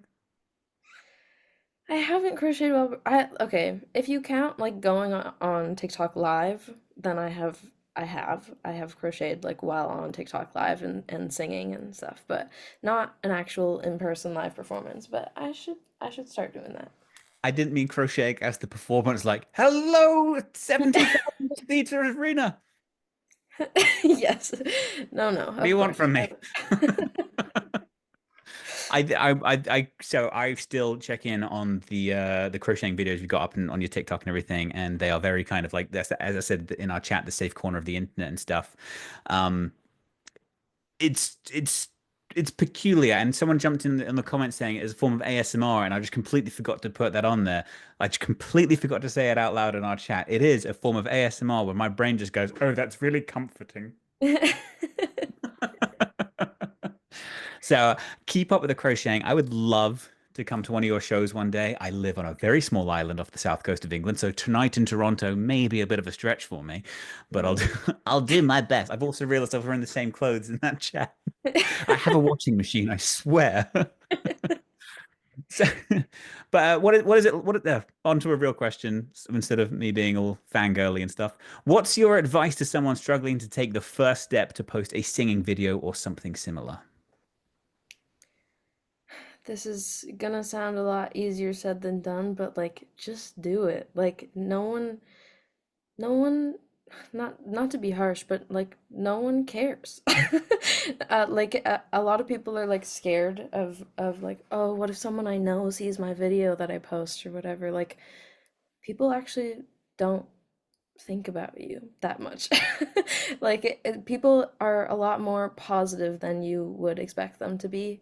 Of course, like hate and stuff is a thing online, but it's it's really like surprising how accepting people are, and especially like if you're like, oh my God, what if someone from high school sees my video online? A lot of people from high school are like, wow, I knew someone that is posting videos online. That's cool. Like it's a lot more love than you would expect it to be. So just go for it. That is absolutely right as well. Like you're so right in that. In the same people from high school and stuff. Like I was just leaving high school when YouTube started and stuff, and the idea of uploading videos to the internet was just like, what are you doing? Why would you do that? Yeah. So I think but living in this world now, we are such an online connected ecosystem of people now that yeah, you can just post a video and it's gonna find someone who's into it. You're gonna find someone who doesn't like it, but that's fine. Did never ask for the opinion of people you wouldn't ask advice from. Yeah, exactly. Yeah, absolutely. So when you're writing something deeply personal, how do you decide what to keep private versus what to share with listeners? And have you ever kind of shifted the narrative from the truth of your own truth to sort of a more what's the how am I getting a linear truth for other people to kind of just get on? Like it's a way easier train to get on if I sing it this way rather than I sing about my actual life.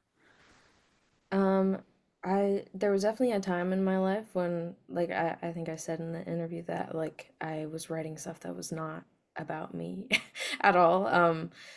And that was actually like a lot more isolating than it was freeing. I think it's really cool to talk about things that are actually happening in my life because also people are going to interpret it how they interpret it. Like it's not um that I'm like saying specific things, like I'm not being like this is my home address like in my songs. So that is something I would keep private, but talking about like my struggles with communication and making friends and crying like in my song Days I've Cried This Year, people are gonna relate that more to their own life than they're gonna try to figure out my life. So Hmm. I kind of see it as just a way to connect with other people than uh, kind of like exposing myself, I guess. Yeah, I mean, you all of your songs come off in this. So as a songwriter and a producer, I work with bands and stuff. I've always trying to explain to people how to do the balancing act of making it like, okay, you can write a song that's so about your hometown that it's too much about your hometown and no one's gonna get it. But if you write a song about hometowns in general, people will be able to put themselves in that shoe, in that Hmm. in that world. And what you've done so well is craft something that is so balanced for accessible and relatable, but at the same time, all we want to do is come give you a hug.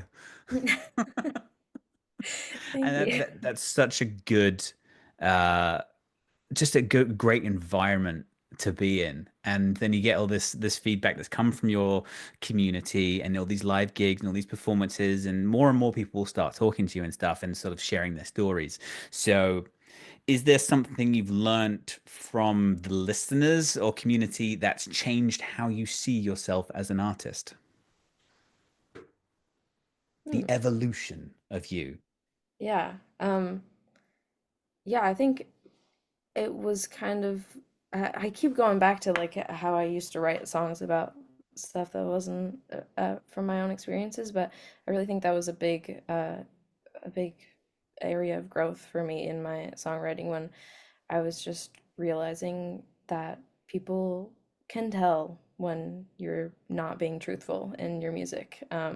So when it felt like people were really resonating and connecting with songs that were actually about me, I was like, wow, like people are like mind readers or something. Like they it's crazy that people can just like tell when I'm singing about something that's like true to myself even if they don't even know me.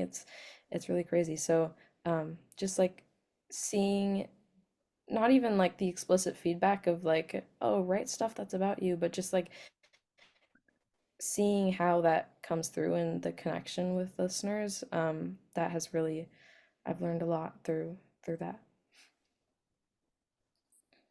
Heck yeah. I'm a big fan of it. Again, the nuanced balance you've done of like this is my life, but it's also you've soundtracked my life in this really harmonic way, beautiful way. Um, I just want to ask you, man, more than anything in this world, more than anything, if you could go back to the the version of you that was writing these songs pre-diagnosis, would you change any of those songs, or do you think they all did everything they had to do in that moment? I think I needed to go through writing those songs to get to where I'm at now. I think if I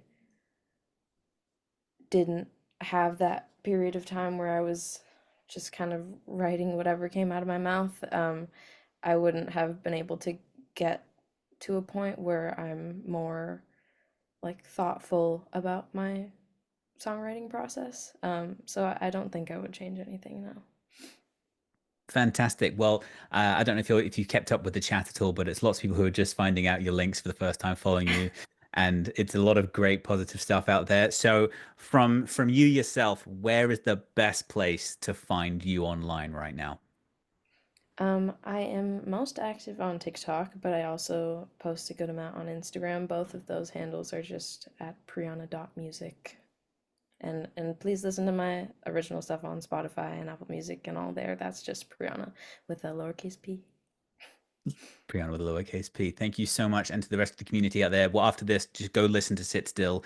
Change your life. Change your life. Thank you.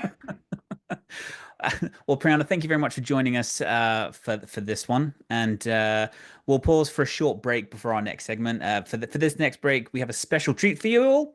Priyana was kind enough to share an unreleased song with us. Did you know about this? I'm sure you did. We didn't just film you doing a live show, did you? No, I did know about this, yes. Do you want to introduce it? Um, okay.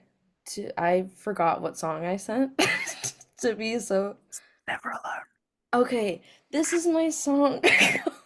This is my song called Never Alone. It is not out yet, so you guys get a little sneak peek to what's to come.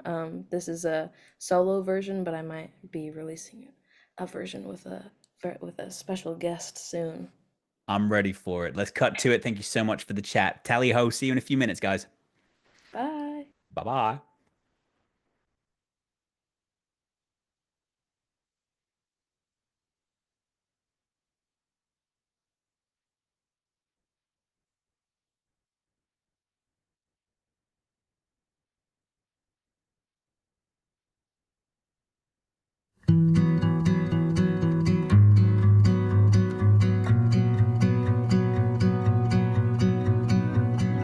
I lay in bed with so much life to spare. Remind myself it's harder when you care. My glass made a ring on the table, I'll wipe it out later. High functioning, I'm just self-unaware. Am I free or just free falling? Maybe somewhere in between. Couldn't tell you if I wanted, but I'm living the dream, whatever that means. 10 hours of screen time is all that I need. I turn on a show, then stare at my phone. I do what it takes, so I'm never alone.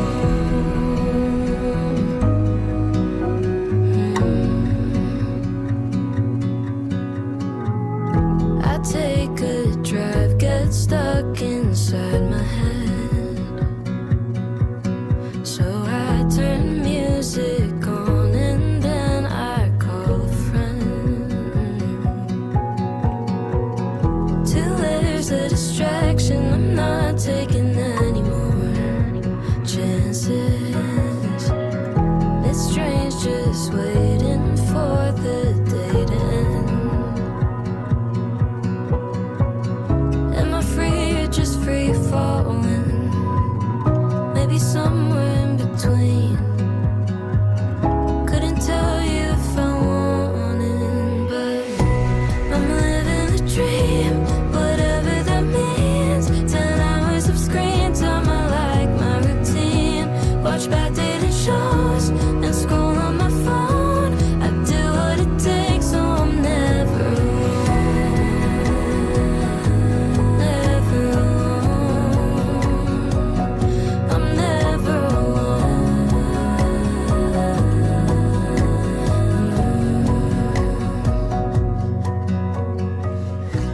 I'm living a dream, whatever that means. 10 hours of screen time is all that I need. I turn on a show, then stare at my phone. I do what it takes, so I'm never alone.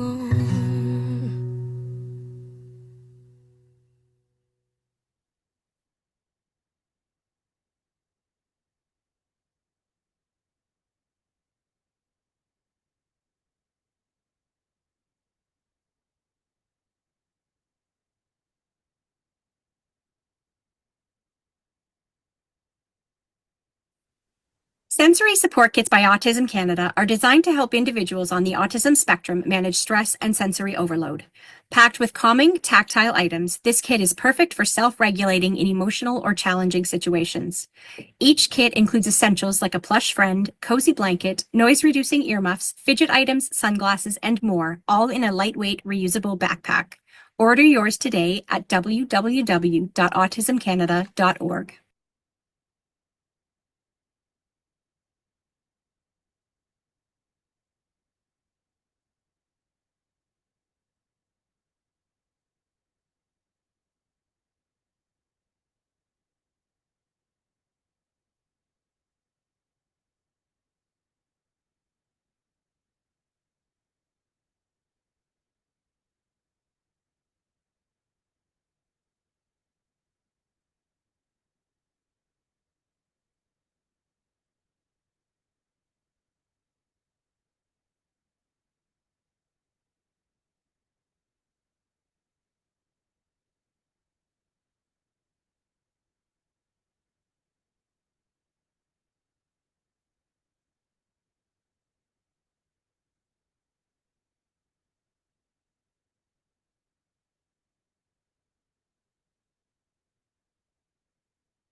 Wow, wow, wow. What a phenomenal song. Thank you, Brianna, for sharing that. Make sure you go to check her out on the socials, follow her on YouTube and everything. When that song comes out, it's going on my own playlist. We are now back from our break, and we're going to be hearing from Danny Bowman on rethinking autism and employment in creative fields. Enjoy that.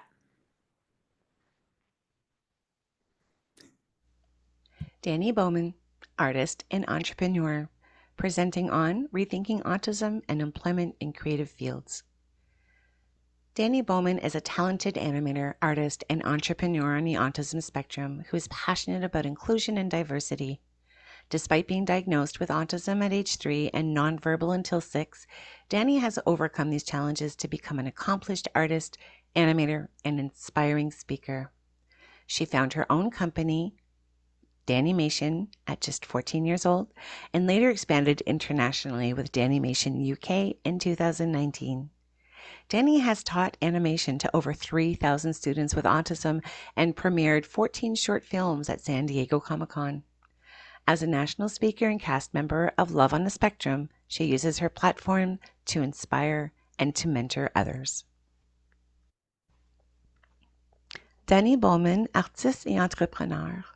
Présentation, repenser l'autisme et l'emploi dans le domaine créatif. Danny Bowman est une artiste, animatrice et entrepreneur talentueuse sur le spectre de l'autisme, passionnée par l'inclusion et la diversité. Diagnostiquée autisme à l'âge de 3 ans et non-verbale jusqu'à 6 ans, Danny a surmonté ses défis pour devenir une artiste accomplie, une animatrice reconnue et une conférencière inspirante.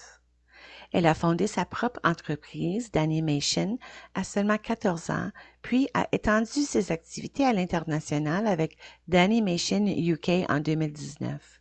Danny a enseigné l'animation à plus de 3000 personnes autistes et a présenté 14 courts-métrages au San Diego Comic-Con. En tant que conférencière nationale et membre de la distribution de Love on the Spectrum, elle utilise sa plateforme pour inspirer et accompagner les autres.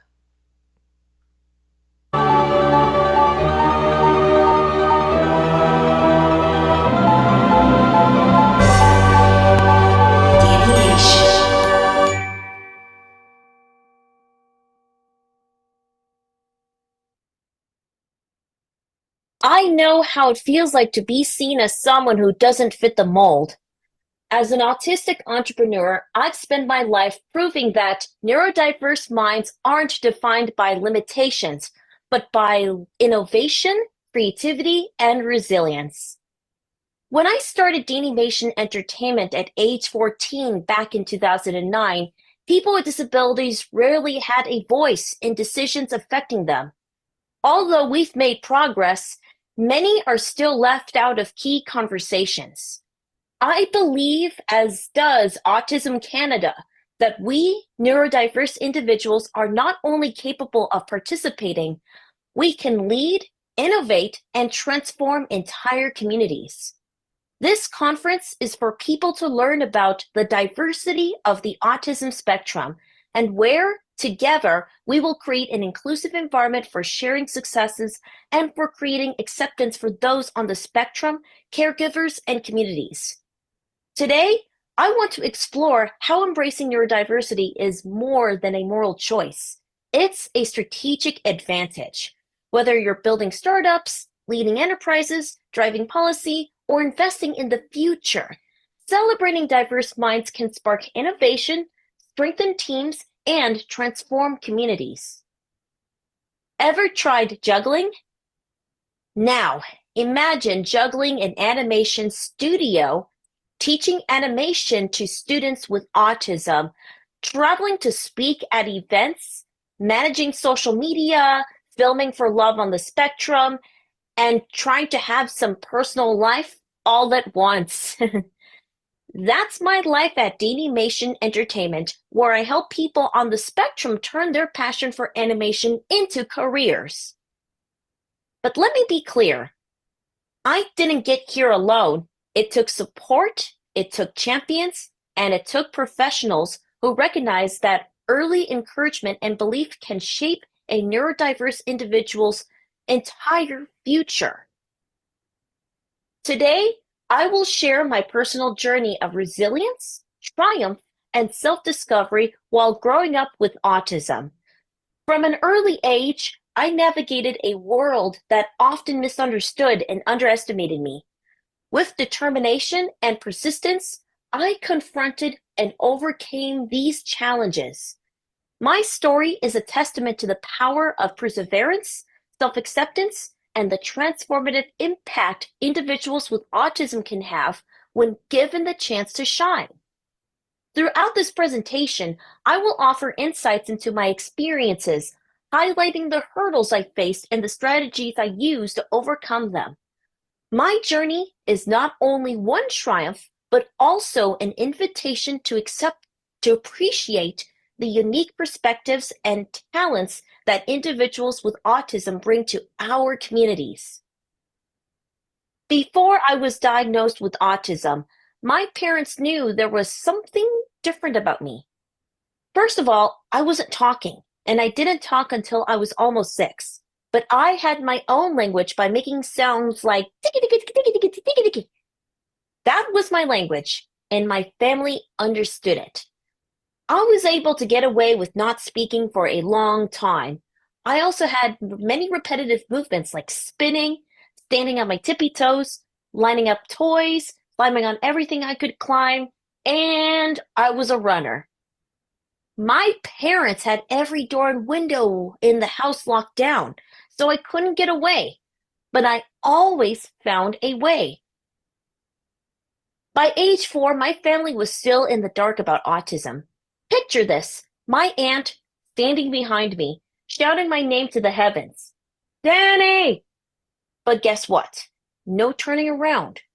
Why? Because I was immersed in my own little world, completely oblivious to anything happening around me.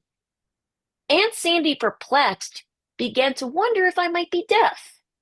My mom knew I wasn't deaf and told her, "Oh no, she can hear just fine. It's just that she has this thing called selective hearing." To drive the point home, my mom orchestrated a little demonstration. She popped in a VHS of my all-time favorite animated movie from across the house, turned the volume down, and guess what happened? Like magic, I heard it and came running. Unbeknownst to my family at the time, animation became the key to unlock my world later in life. After 5 years without a diagnosis, my parents finally sought help through the school system because I wasn't speaking. At first, the experts told my family that I would grow out of it since I was a girl. And back then, the belief was that girls don't get autism. But here's the thing. I didn't grow out of my autism. I grew into it. Autism isn't something you outgrow. With the right support and guidance, we learn to work with our diagnosis as we mature. How well we manage often depends on the dedication of the clinicians, professionals, and families that work with us. Later, the same year, after many appointments with different clinicians, the experts flipped the script of my diagnosis. Girls can really have autism. They dropped the bomb that I might never speak, make friends, or amount to anything because I had the A word, autism. Cue the dramatic music. They made it sound like a horror story, scaring the living daylights out of my family, majorly. In meetings about my diagnosis, I remember how the clinicians would speak to my family as if I wasn't there. Because I couldn't speak, they assumed I couldn't understand. But guess what? I understood everything. They painted a grim picture that I may never finish high school, go to college, or make friends. Even after my diagnosis, I was left in the dark about what autism truly was. No one explained it to me. I was just told all the things I couldn't do. But that only fueled my determination to prove them wrong. It would have made things easier if someone had simply explained what autism meant. People often wonder how I, an animator and entrepreneur with autism, reached where I am today. How did I start my animation company at just 14? Who supported me in this journey? And why is my mission so important to me? Remember, I didn't start speaking until I was almost 6 years old, but my love for animation was already in full swing. Animation wasn't just a hobby for me, it was my destiny. I was like a kid in a candy store, except the candy was pencils and paper, and the store was my imagination. My passion for animation grew as I delved into every aspect of the production process, from development to post-production. However, as I grew older and entered university, I became aware of the challenges I might face in the animation industry as an openly autistic individual. The statistics were daunting, and my communication and social skills presented additional hurdles. That's when my mission evolved. I didn't just want to build my dream animation studio, I wanted to make a difference. I realized that many like me on the autism spectrum shared a passion for animation, but lacked guidance on turning it into a career. So I expanded my company's mission to educate, elevate, and empower individuals like myself.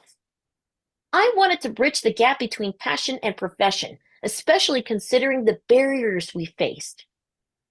Animation has not only shaped my professional journey, but also defined me personally. It's a testament to the power of pursuing one's passion and breaking down barriers along the way. Cartoons have always fascinated me and made me feel comfortable because cartoon faces are easier to look at compared to uncanny faces of real people. For me as a person with autism, there has always been something magical about cartoons. They captivate me and provide a sense of comfort. Their faces, with their simplicity and expressiveness, offer a welcome contrast to the sometimes bewildering and uncanny expressions of real people.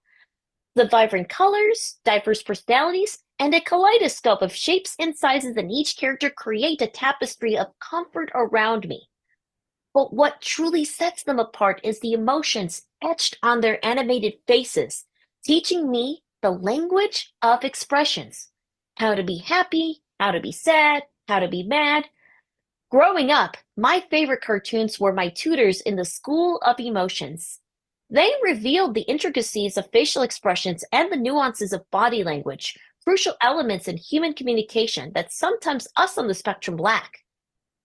So you see, animation has always been more than just entertainment for me. It can be a vital tool in understanding the world. It illuminated the path of my neurodiverse journey, offering insights into emotions, expressions, and communication. Most importantly, my strong bond with animation combined with my experience with autism has given me a purpose in life. Embracing my differences became a reality when my aunt and uncle recognized my love for animation. They noticed the animations I created, just with MS Paint, Photoshop, and PowerPoint. While I had been doing this for a while, their attention marked the first time someone acknowledged my talents. Witnessing my potential, they invested in better animation tools for me, understanding that improved equipment could elevate my creations. They were the first to believe in my abilities, providing encouragement and support. Inspired by their belief, I decided to take a leap and start my own animation company. The start of Deanimation Entertainment dates back to the second semester of 8th grade in 2009, when I was just 14 years old. Despite harboring the idea earlier, there was a lack of support and recognition. It all changed when I shared my ambition with my uncle, an entrepreneur himself. While he cautioned me about the challenges and hard work ahead, he didn't dismiss the idea. Instead, he became my guiding force, assisting me in registering the company name and creating the website. My dream transformed into a tangible reality. The journey has indeed been difficult, as he predicted, but the fulfillment and joy I derive from running D-Animation Entertainment makes every challenge worthwhile. Back then, D-Animation was originally called Parlay Animation Studios, as you could see on this slide. My aunt and uncle were not the only ones that helped me change my life. I've been lucky enough to have had some champions in my life, and one of them is Joey Travolta of Inclusion Films, who runs a film workshop for adults with intellectual and developmental disabilities back at the States. He was my first client that believed in me and my ability for animation. He hired me to teach animation, first at his workshops and then traveling around the country at his film camps. The majority of his students expressed a keen interest in animation. At the outset, I was notably younger than his students, just 15 years old when his students were over 18 and up. However, as I started, I began building confidence by gathering recognition as an animation expert, allowing me to share my skills with others. I learned how to meticulously prepare my curriculum, and the more I witnessed the satisfaction of my students, the stronger my desire grew to continue teaching.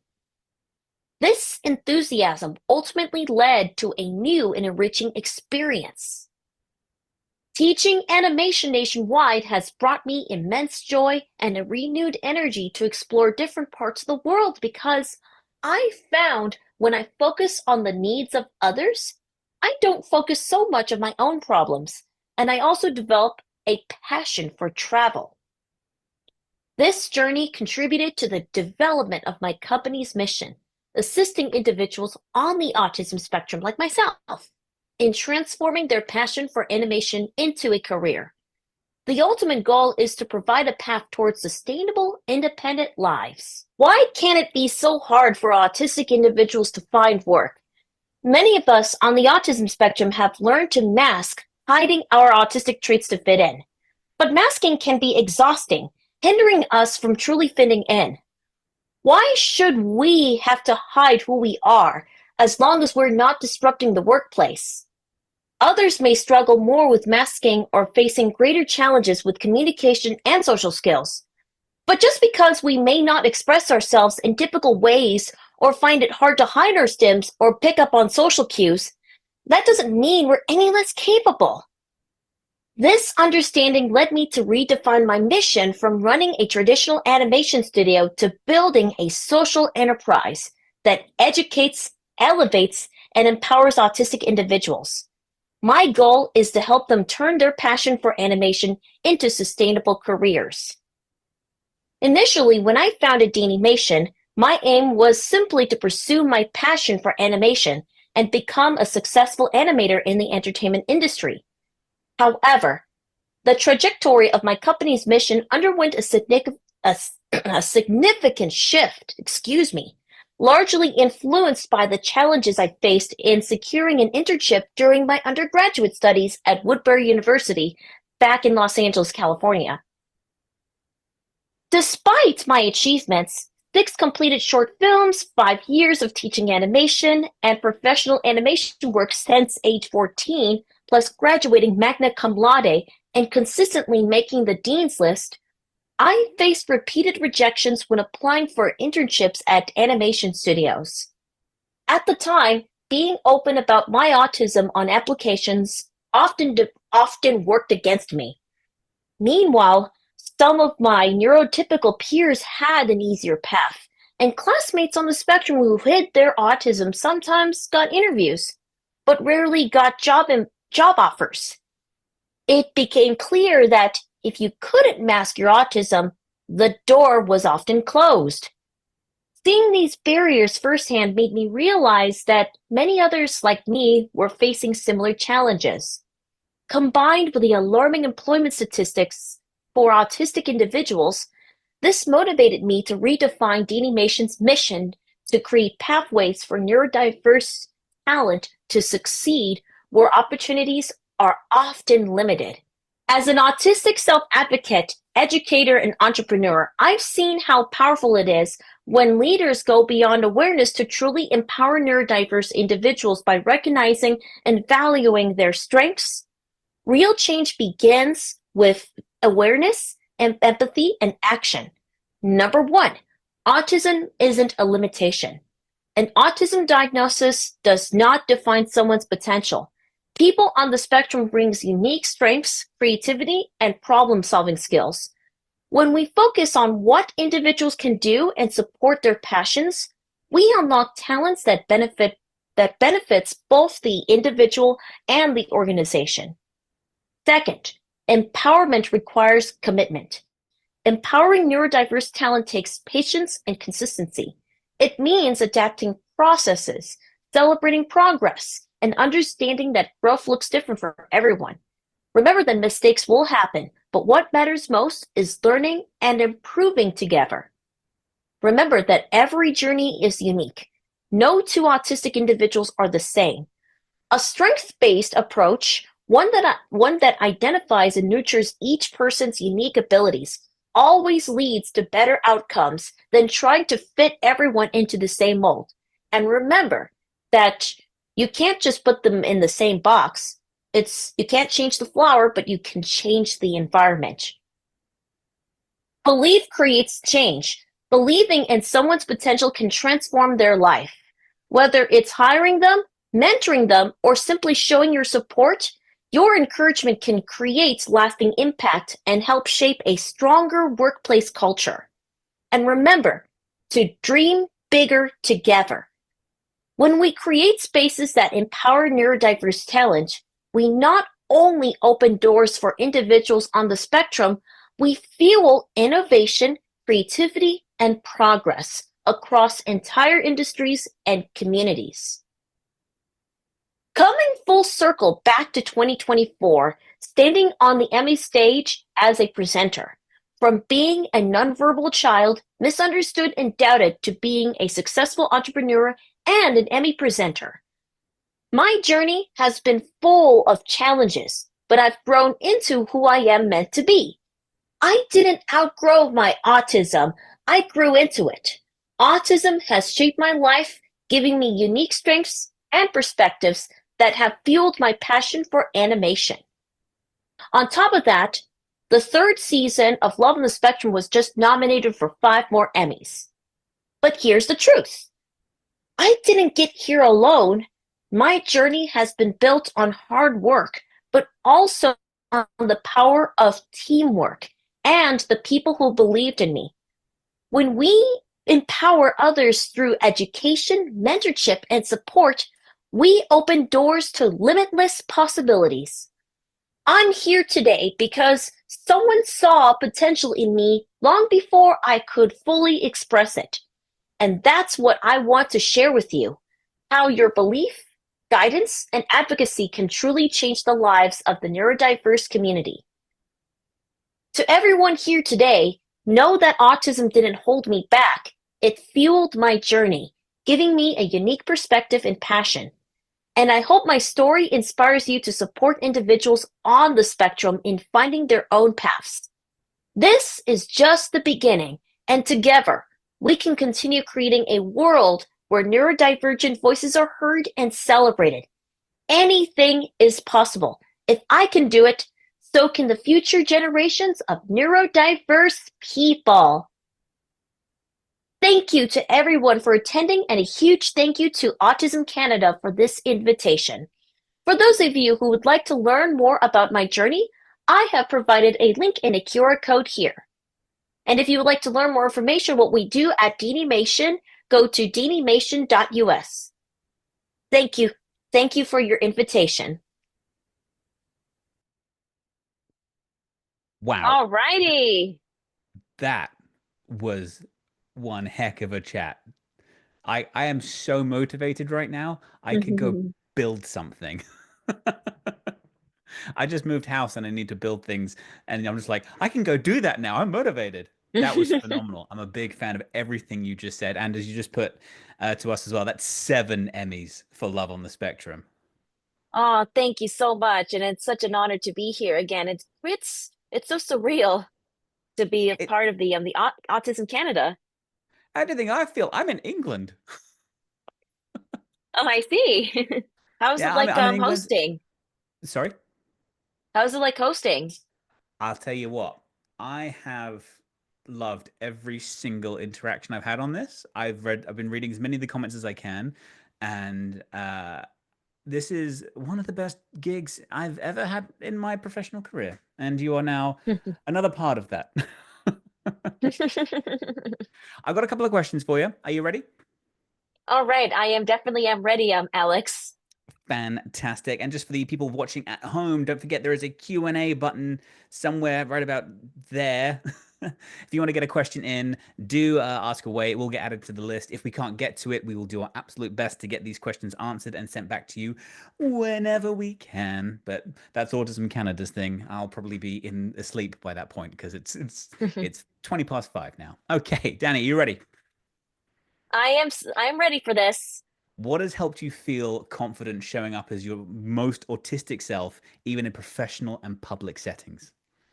Well, it's all thanks to the ongoing support from my aunt and uncle and all the champions that supported me through my journey growing up as a person on the spectrum and 16 years of running my animation business. They showed me the aspects of what to be, of how to balance how to be my autistic self while at the same time just fit into the social norms. They taught me how to balance that.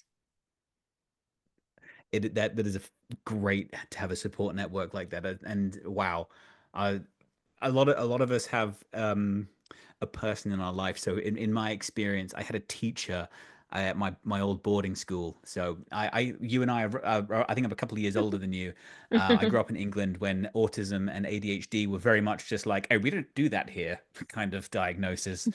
And I had a teacher who recognized that I was just doing life differently, and I just saw the world at a different angle. And it was a very posh boarding school, but I was allowed to leave classrooms, run around a tree, come back, sit at a piano, play on the piano for a bit, come back to the lesson. I always would. And that supportive person in my life. So that came before my family really got involved at all as well. So having a supportive person is really, really, really important. Who is aside from the aunt and uncle stuff, who was the first person in the professional world who like snapped and got you completely? So, what I have to tell you, the first one I mentioned was Joey Travolta of Inclusion Films, and and the other one that I haven't mentioned in the presentation is none other than the famous Dr. Temple Grandin. She showed me how it is possible for people on the autism spectrum to go to college and get a career. That if Dr. Temple Grandin can do it, I can too, and so as many others, passing the baton from one autistic individual to the other. I got to share something with you though, because Joey Travolta, did you know about his music career? I know about his music career, and his background was used to be music at the time. And I also know that he's the older brother of John Travolta. He is indeed.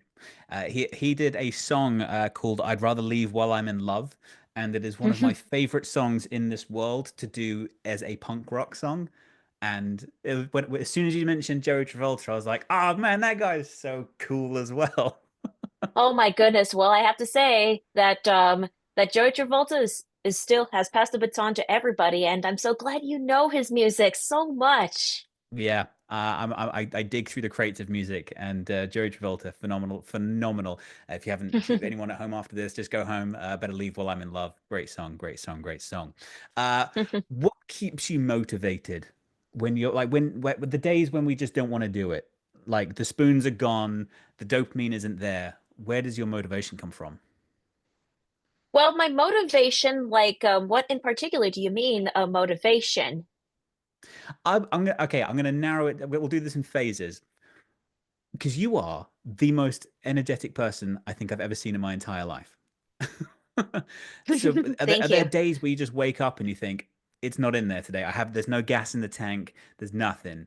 I'm done. Well, in order for me to stay motivated, the most important thing that we have to do, it's all thanks to the power of calendars and maintaining schedules. Sometimes my aunt would give me the advice to tell me just take a break, go for a walk. some yeah, sometimes when I'm experiencing social burnout or with a work burnout, it's always important to take at least a 5 minute or a 10 minute or 15 minute break, depending on the workload. So it's all necessary. And therefore, after getting out of the break, I feel refreshed and recharged. What is your most reliable source of dopamine to psych My yourself most up? Well, animation. I've been doing well, animation, doing animation art has always been my dopamine. Because whenever a person who is into animation, animation has always not only animation could be a really great career, it can also be dopamine inducing, making you want to like draw and It's being your own little world is a great thing. You are so right about that. And okay, I'm nearly 40, as my ID apparently says, and so I'm actually still learning stuff about myself. And something you said in your presentation kind of resonated with me a little bit. I've just come to realize that I was raised on a rerun of cartoons. Oh my goodness, that same here for me. I grew up watching the reruns of different cartoons, and that's what helped motivate, and that was part of my childhood. You've systematically made a link between two things which I didn't think were entirely related. In that I loved cartoons. I'm starting to actually believe I got some of my very earliest understandings of emotion through animation, which is this is live happening in my head right now of like just that pathway being formed. Because although I was a terrible artist, I was a better musician than I was an artist. I still had this compulsion after Saturday morning cartoons because I was at boarding school. So I went home on a Friday night and then I would wake up on a Saturday and be like, what happened in the world while I was at boarding school locked up? And I would watch cartoons and I would inevitably reach for the musical instruments and guitars and stuff. And your presentation has made me, an adult human being male of nearly 40 years, just go, oh my God. Yeah, Ed, and Eddie taught Oh me a yes, lot. and it's so the greatest thing about cartoons is that you might find if the characters have emotion and you're most likely going to relate to the character so well. I, honestly, a little bit speechless. Big fan of everything you said. But yeah, Ed, and Eddie, big like cartoon I watched growing up. Like, oh my, like taught me about social circles, and this is just happening live in my brain right now. That's for me to figure out in my own world, though. But moving on, what advice would you give to neurodivergent people who want to channel their own interests, whether it's art, technology, or something else, into a career path? All right, so in order to channel your passion or interests, all you have to do is get the help from the people that you trust first of all. Second of all, please go out there to different types of events that relates to your interests and have and get some advice from different types of mentors that can help you and build up your passion. Take so many classes as much as possible and never stop learning. Just And remember, nobody does it alone. oh Everybody my, needs a team. you're so good. I'm motivated just listening to every answer, even though I've got to ask the questions. Did you take any inspiration from animes, like Studio Ghibli? What it like, and is your anime world I at all first at all? Well, anime is my primary influence. The secondary influences I get from particular different types of artists. Like, for example, Lauren Faust and Craig McCracken, the couple that really inspired my art style. I really like their art style so much. Other influences includes Jamie Hewitt, who is the artist behind Tank Girl and Gorillas, and Sylvain Chomet, who is a French artist behind the Triplets of Belleville, is another artistic inspiration. Oh, and Jorge Gutierrez, who is a person on the autism spectrum that did El Tigre and Book of Life and Maya and the Three, another artistic inspiration. Other inspirations I took are from Rebecca Sugar and Darren Neckvey. Oh, don't forget my most latest don't forget my most latest inspiration. Incredibox art has inspired me to create the artwork. You're so busy and you take information in such a fun way and you put such a creative spin on everything you're doing right now. I love everything about it. So like when you're on the spectrum and you're entering a place of work and you're building a business and stuff, uh what do you think is making your workspaces inclusive for neurodivergent individuals? So, what makes Danimation inclusive for neurodivergent individuals is that we create an environment where common interests are important, especially because we have instructors at our Danimation one-on-one sessions that are on the autism spectrum, and we help the instructors and the students together to work together based upon their interests and make it very accommodating for the animation lessons. That's what we do at Danimation. Fantastic. Just fantastic again. You in your presentation, you spoke about your diagnosis. What helped you reach the point of like self-acceptance? And what advice would you give to someone still learning to embrace their diagnosis? It is a pretty interesting two-part question. In order to self-embrace and self-acceptance, I always got the reassurance from my Sandy that autism, number one, is just a different way of thinking. So you have to, my aunt would always tell me, you just have to learn how to like maintain. She tells me that you could change yourself, but the world cannot change you. Even though the world is improving and understanding, you better just, it's about learning how to adjust and fitting in the hit, especially learning about the hidden roles or the hidden curriculum when it comes to like being part of the world, being part of society. It's good to, it's good to balance it's good to balance some social cues and balance being your true self. And this is the most important lesson I would teach for individuals on the spectrum. If you want to be part of the any industry, it's about learning the hidden curriculum and all about learning the hidden roles. You just have to learn how to socialize, and social cues is important. So for those of you, and I definitely do recommend I definitely do recommend taking some social skills classes if you want to get if you want to be part of the world. I can't even sometimes when I interview people, I think to myself, I'm gonna rebuttal everything they just said and find a new way to make them approach that from a different angle. But you speak in such a clear and concise way that I just can't argue with a single word you just said. Thank you Like so much, Alex.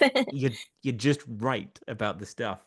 And yeah, you kind of tucked into the thing that I wanted to put button on the end there. What is the one message you want the neurodivergent people listening to you today to take away from your presentation and story? So, what I would like the audience to take away from the story is that always pursue competence and that anything is possible. So, what you're going to do, if you know of somebody that is interested in a particular interest, help help the student or any individual on the autism spectrum or any neurodivergent that their any passion can be turned into a career, and they need is teamwork. And remember to work together, and we can work together to help the autism community, helping them turn their in any passions into career paths that can lead to sustainable, independent lives. I feel like I just need to like finger snap every time you say something. Like you're so motivational, and it's been absolutely fantastic to speak to you, Danny. We're gonna take a little break now, but I'm gonna say goodbye to you. But it's been absolutely fantastic having you on the team here, and go. I'm gonna go follow you on everything right now. Like you've Oh, just made a yes. fan of me. Oh, thank you so much. Oh, and by the way, for those of you who would like to follow me on social media, you can find me under Danny Bowman1 on Instagram and TikTok. You can find me on Facebook and LinkedIn. Danimation Entertainment also has a YouTube channel. You can also follow me on X as Danimation ENT and also Blue Sky. Or you could just Google me. I'm everywhere. Danny, thank you so much. Ladies and gentlemen, and everyone in between, we are now going to take a break, an extended break for about 20 minutes. We'll hear some more songs from Priyana, and we'll see you back here soon. Danny, thank you so much, and see you guys after the break. All right. Thank you, Alex. Bye-bye. Bye-bye.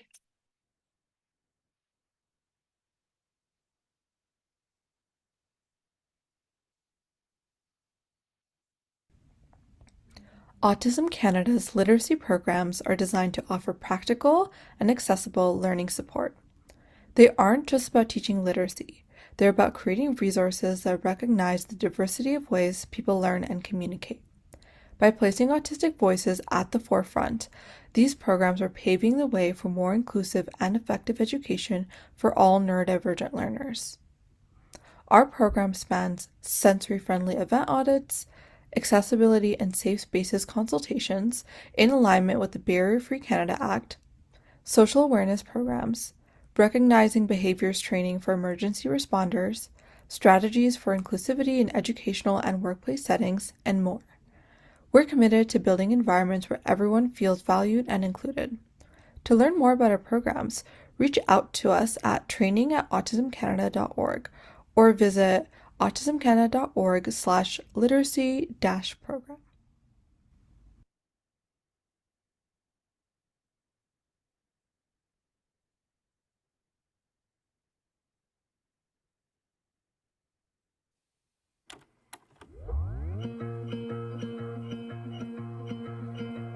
Pinky, swear with me, a childlike mentality.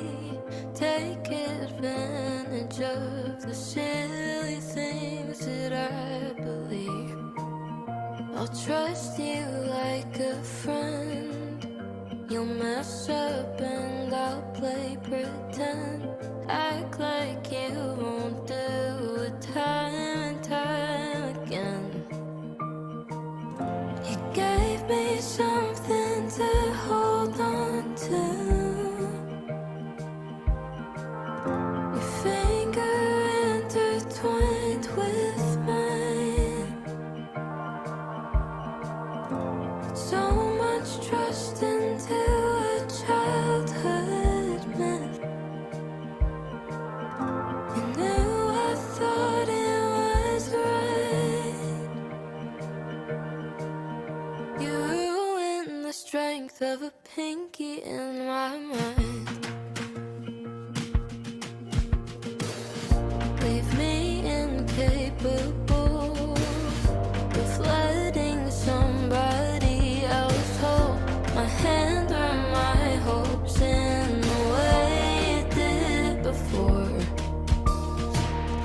Won't let them promise me, 'cause swears are something I don't believe. And right now you couldn't convince me anything,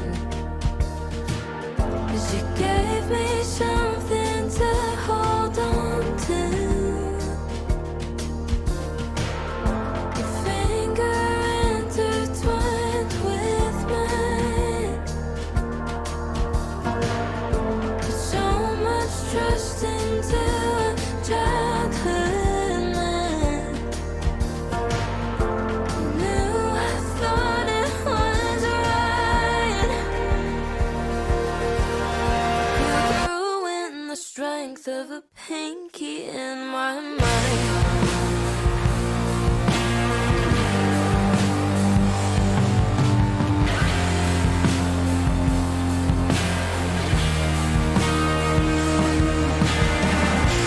Look what you've done to me.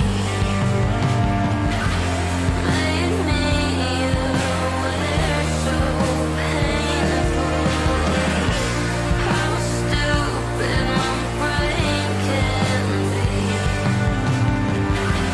I trust you again if you judge.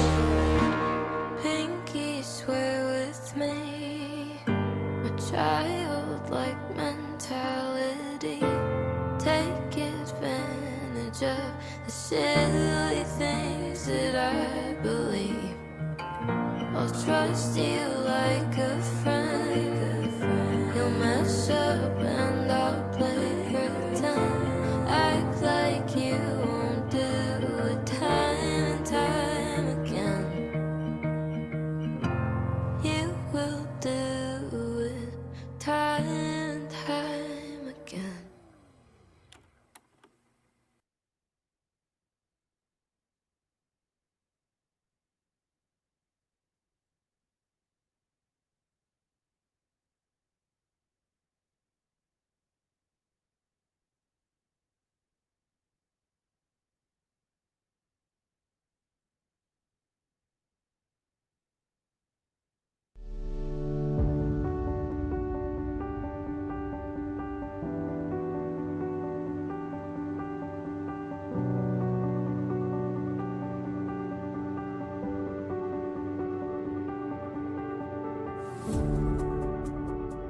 As a parent to neurodivergent kids, teaching finance can be difficult, but Mido makes it super easy. And as a bonus, the kids are always helping around the house. With Mido, we set up tasks, the kids complete them, and then they earn their own money. The task lists are kind of like a personalized chore chart that you get to customize. Parents set up their kids' weekly allowance in just a few taps. And as an ADHDer myself, setting up autopay has ensured I don't forget about payday. Although I don't think kids would allow me to forget. The kids were able to design their own smart cash card, so there's no debating whose card is whose. I love that Mido helps us manage chores during this busy back to school season. It's also really nice that the kids are buying their own stuff now. Subscribe to Mido with no monthly fee today and help your kids build the skills they need to take charge of their financial journey.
As a parent to neurodivergent kids, teaching finance can be difficult, but Mido makes it super easy. And as a bonus, the kids are always helping around the house. With Mido, we set up tasks, the kids complete them, and then they earn their own money. The task lists are kind of like a personalized chore chart that you get to customize. Parents set up their kids' weekly allowance in just a few taps. And as an ADHDer myself, setting up autopay has ensured I don't forget about payday. Although I don't think kids would allow me to forget. The kids were able to design their own smart cash card, so there's no debating whose card is whose. I love that Mido helps us manage chores during this busy back to school season. It's also really nice that the kids are buying their own stuff now. Subscribe to Mido with no monthly fee today and help your kids build the skills they need to take charge of their financial journey.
Sensory support kits by Autism Canada are designed to help individuals on the autism spectrum manage stress and sensory overload. Packed with calming, tactile items, this kit is perfect for self-regulating in emotional or challenging situations. Each kit includes essentials like a plush friend, cozy blanket, noise-reducing earmuffs, fidget items, sunglasses, and more, all in a lightweight, reusable backpack. Order yours today at www.autismcanada.org.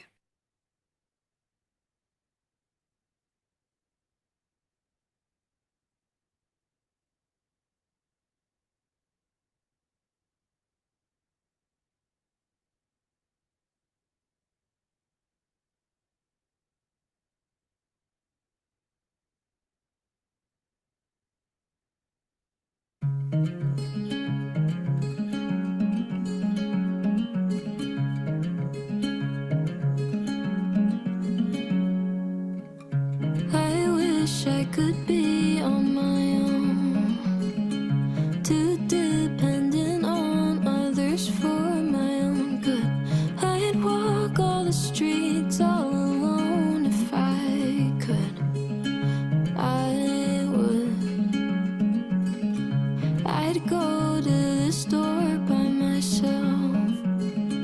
sounds so peaceful till I need help.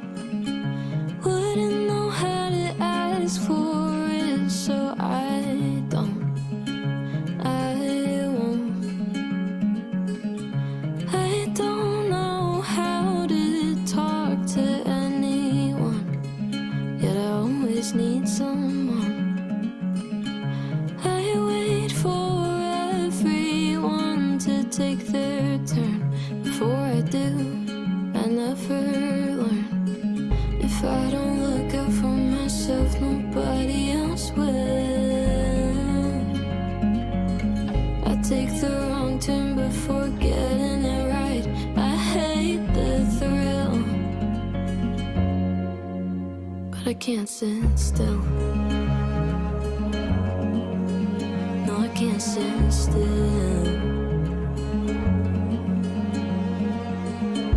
Can't process how fast time moves, and that I can't stop it no matter what I do. I'd manage it much better if I could. I would. I'd write down all of my plans, set aside time to see my friends. But it scares me to reach out, so I don't. I won't. I don't know how to talk to anyone, yet I always need someone. I wait for everyone to take their turn. Before I do, I never learn. If I don't look out for myself, nobody else will. I take the wrong turn before getting it right. I hate the thrill, but I can't sit still. No, I can't sit still. I need someone, just anyone. Don't leave me alone, just stay on the phone. I can't be alone, I can't be alone. Don't leave me alone, I can't be alone. I can't be alone, don't leave me alone. I can't be alone, I can't be alone. I can't be alone.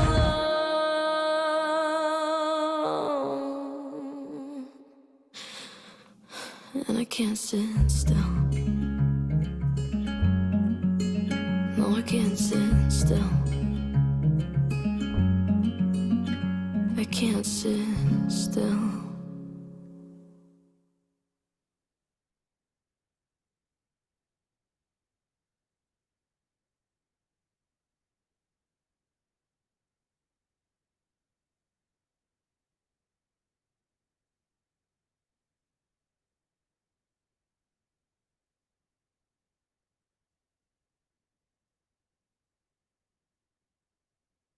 Thank you for joining us at the Awesome Conference. As Autism Acceptance Month comes to an end and we approach the holiday season, we're reminded of the incredible difference supporters like you make. Your donations help Autism Canada provide vital resources, advocacy, and support for the autism community. Every gift makes a big impact, creating more inclusive spaces and opportunities for individuals on the spectrum. Please consider donating today. Together, we're building a brighter future for autistic individuals and their families. Thank you for being part of this journey and enjoy the rest of the conference.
free falling, maybe somewhere in between.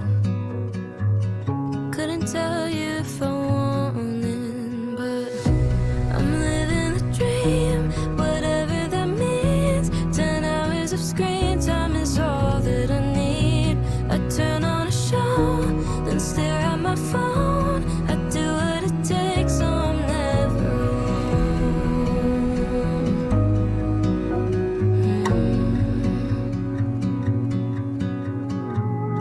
I take a drive, get stuck inside my head,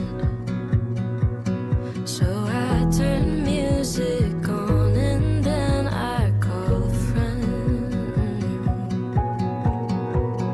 2 layers of distraction, I'm not taking any more chances. It's strange just waiting for the day to end. Am I free or just free falling? Maybe somewhere in between. Couldn't tell you if I wanted, but I'm living the dream, whatever that means. 10 hours of screen time, I like my routine. Watch backdated shows and scroll on my phone. I do what it takes, so I'm never alone. Never alone.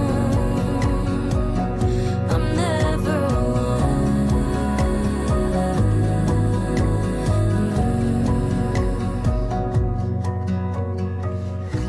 I'm living a dream, whatever that means. 10 hours of screen time is all that I need.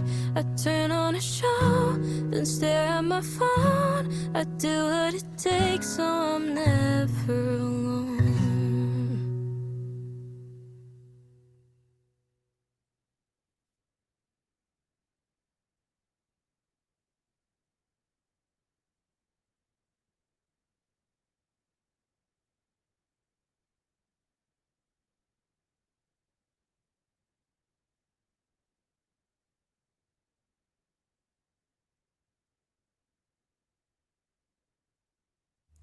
As service providers, you're at the heart of building stronger, more inclusive communities.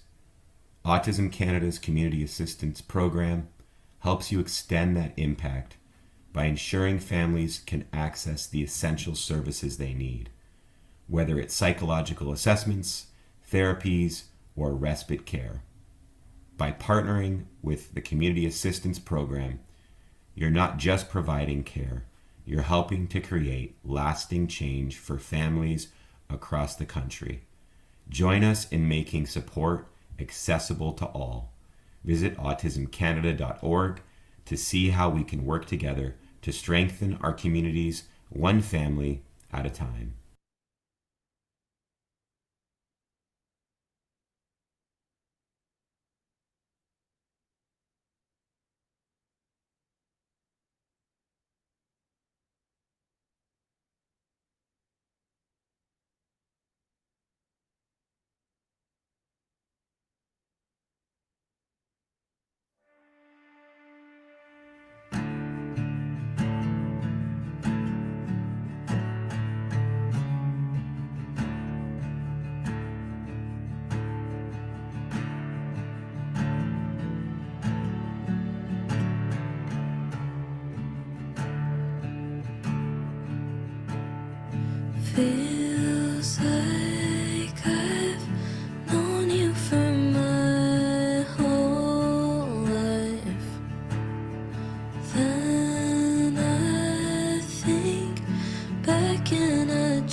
kiss it better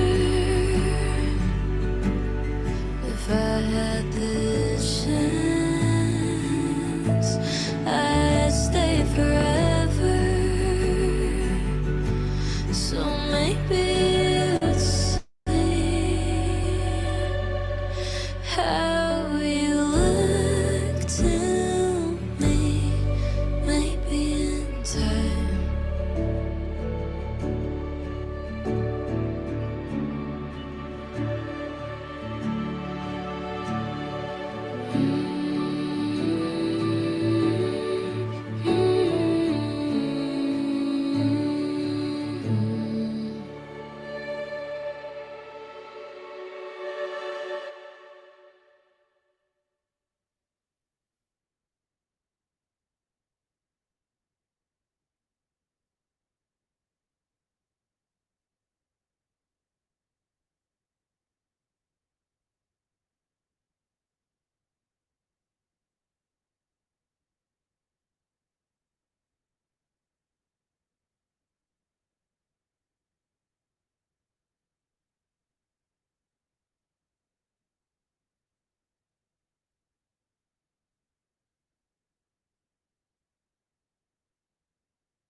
And we are back. Welcome, welcome, welcome. Welcome back, everyone. We hope you had a good stretch and maybe grabbed a snack. I had a banana. Got to keep the potassium levels up. Got to keep those potassium levels up. And before we get into the next presentation and continue for the rest of the show, I wanted to touch again on our housekeeping notes just one more time. On the Zoom taskbar, which is somewhere below me, you will find the three features I want to note. They're the closed captioning for you guys who can't understand the British voice. I had a chocolate cake with boiled icing. Nice. There's also a chat feature there to communicate with everyone else in the chat and everything, get involved, get commenting, share some ideas and stuff. And also during presentations, there's a Q&A section. And you can just hit that Q&A button, submit a question. The team here at Autism Canada will do their best to get it in front of us for us to ask the questions to the speakers and stuff. But more importantly than anything else in this world, I want to remind you guys to be respectful of each other in the comments, hang out, share the ideas, share the good energy, and everyone will have a really good time through it. We're having a great time so far. Great speakers, great presentation, great community. I'm loving every single comment I see. And also, please note that the stories, insights, presentations that are shared during this event are not necessarily reflective of Autism Canada.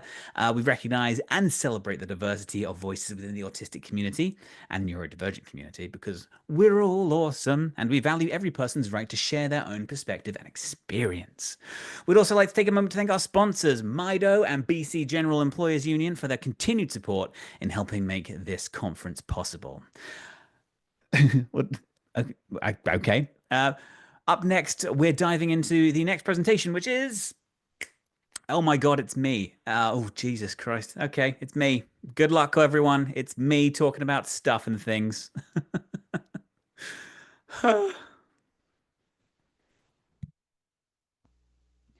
Alex Watts, ADHD speaker and advocate, presenting on Using AI as a Tool. Alex Watts is an internationally recognized ADHD speaker, advocate, and creative entrepreneur with a career spanning music production, business development, and global storytelling.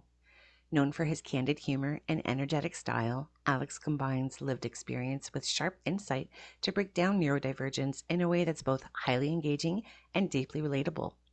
From dressing up as the Grinch to building businesses and speaking on stage around the world, Alex brings a whirlwind of creativity, vulnerability, and positivity to every audience. With a message rooted in acceptance, empowerment, and figuring out as you go, Alex offers a fresh perspective on ADHD and neurodiversity that leaves people laughing, reflecting, and ready to take action. Alex Watts, conférencier et défenseur du TDAH. Présentation: Utiliser l'intelligence artificielle comme outil. Alex Watts est un conférencier internationalement reconnu, défenseur du TDAH et entrepreneur créatif dont la carrière englobe la production musicale, le développement des affaires et la narration mondiale. Connu pour son humour franc et son style énergique, Alex combine son vécu et sa perspective éclairée pour expliquer la neurodivergence de façon à la fois captivante et profondément accessible. Qu'il s'agisse d'incarner le Grinch, de créer des entreprises ou de prendre la parole sur scène à travers le monde, Alex insuffle à chaque présentation un tourbillon de créativité, de vulnérabilité et de positivité. Son message fondé sur l'acceptation, l'autonomisation et l'apprentissage au fil du chemin offre une vision rafraîchissante du TDAH et de la neurodiversité qui fait rire, réfléchir et inspire à passer à l'action. Is it my turn? Okay. We'll do it. Hi guys, my name is Alex. Actually, where in the show are we? Are we at the beginning or the end? I have no one to speak to. This is an empty room with no one in it. So if you are at the start of the show, welcome to the show, man. My name is Alex Watts. I am an ADHD, autistic, public speaker. I go around the world and I try and make the world better with some of my ideas and stuff.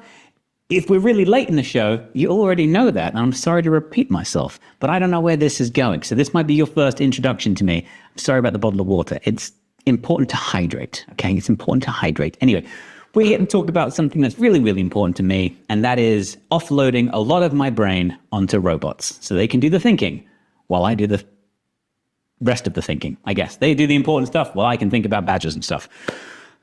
So before we do, I want to talk about the most important thing in the entire world, and that is shopping lists. Super important, often forgotten, quite literally by me, frequently, as it used to be. And then I decided to do something with a free tool on my phone. And I've decided to use free tools within the Google ecosystem for one simple reason.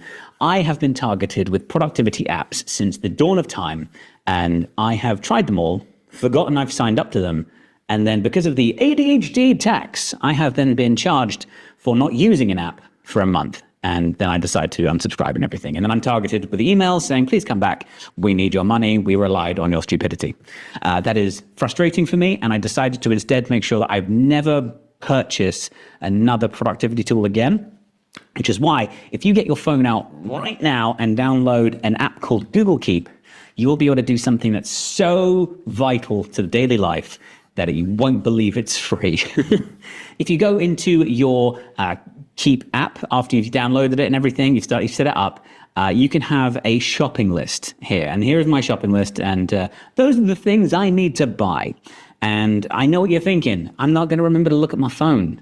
I'm not going to remember to get my phone out. I'm not going to remember the list. The amount of times I've gone to the supermarket for a very specific set of things, and I bought an umbrella, an avocado, and a toilet brush, and I was supposed to be making spaghetti bolognese. I feel your pain. This is where we're going to do something super cool. Okay, so in this shopping list, I'm going to do what's known as geo-fencing it, and that is the first free tip of the day. I'm going to take my shopping list and I'm going to make it applicable to one geographic location, and that is my supermarket. So when my phone knows I'm at the supermarket, it will give me my shopping list. That simple. No $18.99 subscription or anything. When my phone gets to the shop, it gets my shopping list. Now, within my house, I've actually got a few smart speakers and everything. And while I can't condense everything I do in my life down to 20 minutes, I'm going to give you a quick tip. And I have smart speakers across my home that I can talk to my Google Assistant or Gemini. And with that, I'm able to go to my fridge, realize I don't have the ingredients for a spaghetti bolognese, and I will be able to say the powerful word, which I won't say because my phone will start doing it. Hey, meh. Please add so-and-so to my shopping list. And there it will do it. It'll update that list on my phone. And then when I get to the supermarket, it will give me the app open with the list. It's that easy. I'm going to tell you a very quick addition to that as well that I'm just realizing because I did this yesterday. I was making a meal and I went to the supermarket for some ingredients and I couldn't find them. So I actually put in my headphones and I spoke live on Gemini Live to the Google Assistant that knows what I'm looking for. And I was like, I'm making this meal that we talked about and I can't find granules for I think it's onion granules, not onion granules, garlic granules, and some other things. And it adjusted my recipe that I was working off and told me what to get instead. It was so good. And I was able to talk to it conversationally like I was on a phone. And that's why what I'm about to share with you is super important to me. So I used to juggle apps a lot. I used to have, the to-do apps, the calendars, the reminders, the notes apps. And while those all exist in the Google ecosystem, I never used them functionally because there was just too many apps to use. So I've broken everything I do down into talking to Google Gemini, and I offload my brain onto it, and it dissects it and gives me applicable reminders all the way through. So I'm tired of juggling apps and everything. So now I just go to my zero app approach. I put my headphones in, I call Gemini, and I just offload what I need to do. Let's jump into this presentation that I've been working on here a little bit. And not there, over here. Thank you very much. Alex, editing Alex, just do it properly. Grow up. Okay, here we are. This is my tired of juggling apps thing, my zero app approach to productivity. The app fatigue and cognitive load and even task initiation here are all taken care of by Gemini at this point because I've had a conversation with it and it knows what I'm doing for the next day or week. Okay. So all of it is about taming the time. And this pillar is focusing on using AI to manage time blindness. We've all done it. I'm not going to explain time blindness. You know it. I'm familiar with it. And I'm on a deadline for this video. Otherwise, I could talk for ages. So we're able to use our context, like our location, time of day, what we want to do tomorrow, what we want to accomplish, what we want to eat. I can talk to Gemini about this and it will give me lists and stuff. Now, I have built triggers into my life now. So I can't explain how I've set them all up here, but if you do want to know more, please email me and I will happily walk you through my process. So these are cognitive triggers that are done via conversational triggers on my phone. So when I get out of work and I'm about to leave work to go home, I'll say, hey, I'm leaving work. And because I've already set these things up, my phone will automatically text my partner to say that I'm heading home. My playlist will start playing on my phone. It gives me traffic updates for my route home and sets a 15-minute timer to remind me to transition out of work mode, which I think is super important. If you don't have a commute and you work from home, go for a 15 to 20-minute walk and just decompress. And when you walk back into your house, you are at home as yourself again. You're no longer working. So that's one of my triggers that I use every single day. I've talked to you about my geo-fenced reminder for my grocery stores. We've done that one already. And start focus time. So in my house, I've got focus time. I'll be in my home office. I will say those words and certain lights will go to a certain level. Music will go to a certain level. And the light outside my office door will go red so that anyone in my home knows that in my office, I am working. Please do not disturb me because I have the attention span of a squirrel. And if I wanted to do anything like this, I'd have my little script writer here. This will be available on my website soon, by the way, if you guys want to try it out and you're getting used to the idea of using it. So I want an afternoon routine where I call my friend, that's in terrible writing, to discuss video games. We'll generate a script for it.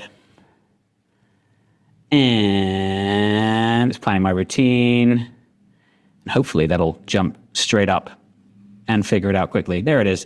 So I would then say the command to my assistant and say, hey, create a new routine called afternoon gaming, schedule it for every weekday at 3 p.m. when it starts, announce it's 3 p.m. time to call Craig to discuss video games, and then call Craig. So that's it. Then I'll build it into my calendar and it'll remind me every single day. And this is all about offloading memory and your cognitive process and the how conversational AI has helped me move from being stuck in my phone with trying to figure out what I'm doing next to having told it what I'm going to do all day the day previous. And it's reduced my input latency for tasks, slowing down the chance of forgetting things. And task initiation is a lot quicker as well. So as you can see by my little grass here, my little grass, I'm in a room, I don't have any plants, Are there any plants? Yeah, there's one over there.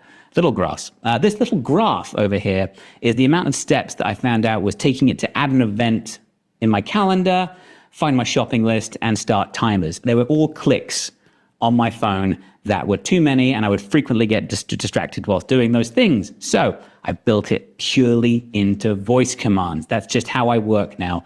If I need to start a timer on my phone, I don't even know where the timer app is on here anymore. I just say, start a 10-minute timer, and there we go. Should find my shopping list, bring it up on my phone if I need it, without even being geo-fenced. And if I need to add events or talk about events in my calendar, I will just talk to Gemini about it. And the joy with being able to call Gemini and just talk is it will keep track and it will keep notes. And it will ask me questions like, how's my day going? What am I worried about? What am I thinking? And I will talk about various things. And I've got an example here. Need to call the dentist. Got a car inspection is due next week. Must do that. Did I remember to pay the electric bill? Also, check my flights for Aunt Betty's trip in December. And I've got to reply to Sarah's email about the party. That's so many different tasks that would take a lot of time to input into my calendar. Now, because I'm talking to Gemini at this point, it will do something along these lines. It will take everything I just said and it will do something pretty cool with it. And it will just think about it for a second, and it will give me my urgent action list. And then it will just add them to my calendar in urgency order. It's that simple. And I found myself initiating tasks a lot easier. And here we go. There it is. Overcoming paralysis, the decision paralysis and decision fatigue that comes with ADHD, a working life juggling work, personal life, relationships, and just everything I have to do in color-coded stuff on my calendar, even when it's organized properly by a computer, still terrifies me at times. So what I like to do is I like to put in my headphones again, and I like to just ask Gemini for help starting tasks. And they can be very, very simple ones. And AI becomes my body double in this sense. So if I were to type it in or speak it out loud, I prefer to speak it, but you can type it if you would like into Gemini. I need to clean the basement, but I'm totally overwhelmed. That is a text I will send by this computer, or a voice thing I'll do whilst on the call. And what it will do along these lines, because I've kind of coded this website to try and represent it, but it's nowhere near as fast for me on this, but Gemini is instant. And what it will do is it will tell me it's totally understandable to feel overwhelmed by cleaning the basement. Huge task. Let's break it down into super small, easy wins. And there it is, because Gemini understands that I have ADHD, and it knows I need to break things down from base camp to Everest, which is clean the basement, to base camp to get the bins ready, get some trash bags out, sort a few things out, and it walks me up the ladder, and it's great, and I love it. And so do you need another app? For me personally, and I would love to do a much longer video on this, no. I've been able to use conversational AI to build the foundations of a second brain that doesn't sleep, doesn't get angry at me for using big words, doesn't get angry at me for swearing. I'm contracted not to swear today. Just a little privy into the behind the scenes of this event. I have so many things that go on in my mind at any given time that offloading all of it to a computer is something I've found very, very rewarding. And I know there's a bit of a love-hate thing with AI. I have the same feelings as well. Creatively, I don't use it to generate images. I don't really generate much with it. But being able to give a never sleeping, never judging, never having an off day AI companion everything that I'm needing to process, and then having it fed back to me in a really, really clean, concise way. It fills out my calendar. It's able to check for emails. Like, okay, great example. I'm supposed to go see Dan from the Aspie World in January. And we've had this booked for ages. I booked my travel a long time ago for it because it's cheaper to do that, I've learned, instead of waiting until the day. And we're shooting a music video, by the way. Stay tuned for that. And I emailed, so I booked the ticket, and I got an email response back to it. And I have no idea where that email went. And I was able to open my phone, open my emailing app, and just ask Gemini, where is my train ticket to Holyhead in 2026? And it found it. It found it, and not only did it find it, It then said, would you like to add these tickets to your wallet? Yes, please. Absolutely. So when it comes to AI, I understand the ethical stuff when it comes to generative content and copyright infringements and stuff. I don't use it for that. So having a comprehensive second brain and body double that can really listen to what I've got to do, build a task list for me, and help me with task initiation. It's all good being Goldilocks, and that I am. But when the perfect conditions exist, when the light's right, the music's good, and the food is warm, can I start the task all the time? No, I can't. I've procrastinated about making this video for a very long time. And here we are at crunch time, and I'm making this video. And what I did was I actually woke up this morning, because I've had a lot of crazy stuff going on in my world. And I said, I need to do this today. Help me build a presentation out. And while it didn't build this for me, what it did do was help me ask me questions about what I wanted to say. And then it structured it for me. It helped me figure out a clean way to tell you this. So when I talk about the pillars, they're all coming from me. These are things that I do every single day, which I think would be really beneficial to your life. If you just cancel your subscriptions to the app that you completely forgot you have. I highly recommend checking your subscription things as well. So when I think about AI, I want to talk to you guys really, really easily and simply about this. It's not your fault if you get it wrong. It's not your fault that you can't always start a task. It's not your fault that it doesn't always work. Sometimes our brains are just full of absolute mush, and the conditions are perfect, and it shouldn't be full of mush, but it just is. So when I offload all of this stuff to my conversational AI the night before, I call it every single day at 10 p.m., and I just offload my brain, and it takes all of the information that I'm worried about in the upcoming days or weeks, and it just feeds it into my calendar, makes some notes, and occasionally tells me I'm doing great. And that positive affirmation has gone a long way in my personal life. So give it a chance. You don't always need every single app, but this comes with a big caveat. Just play with it. Just absolutely take out some apps and just see if it works for you guys. Just you should all have an assistant on your phone at this point. Ask it what it can do. Ask it sincerely what it can do, and you will be absolutely thrilled with some of the stuff it can help you with, and terrified at some of the stuff it will create. And you'll think, my God, how are you able to fill out my calendar so concisely and so well? So there it is. That is my opinions on AI, and that is how I literally use AI every day in my life. In fact, my phone has it. My headphones have it, and my watch has it as well. And these things help me unlock my doors, not just to my literal car and my house. They unlock the potential to grow and have a functional life. And for that, I thank them. Our robot overlords, you have my diary. Please don't read it, or publicize it anyway. Anyway, back to the show. Let's take it back to Alex at the live thing right now. Is he here? Is he ready? Is he? I don't know. Either way, my name was, and always shall be Alexander Jonathan Bartholomew Watts III. And if you want to know more about AI, just ask me. I'd love to tell you about it. Bye. Whose phone is this? Is that what I look like? That guy is handsome. What does Evian even mean? Like, what is it? I've never even really listened to the Smashing Pumpkins. I just tell people I have and hope they find me cool. Outside is a field of heather, and I would just like to run through it right now. I don't know why this is called a yoga laptop. Like, it doesn't do yoga. It just opens. Like, oh my God, it goes all the way. Is that what yoga is? Does it go even further? It doesn't. I'm not going to force that. Is this yours? I'm not paying for it.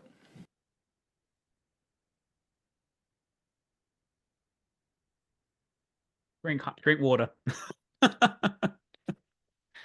Thank you, Hey. Alex, for that great presentation. I realized I I'm had to jumping in change. I had to change my clothes because that was a third time wearing the same white shirt and blue shirt. I was like, Yeah. run change. Wardrobe changes make you feel better, so it's all good.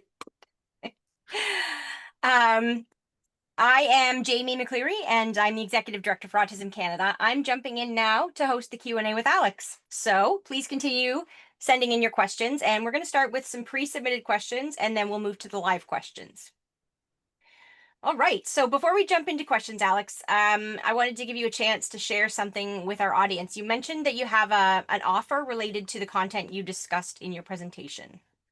Yeah, so I do want to get more people understanding the potential use of technology.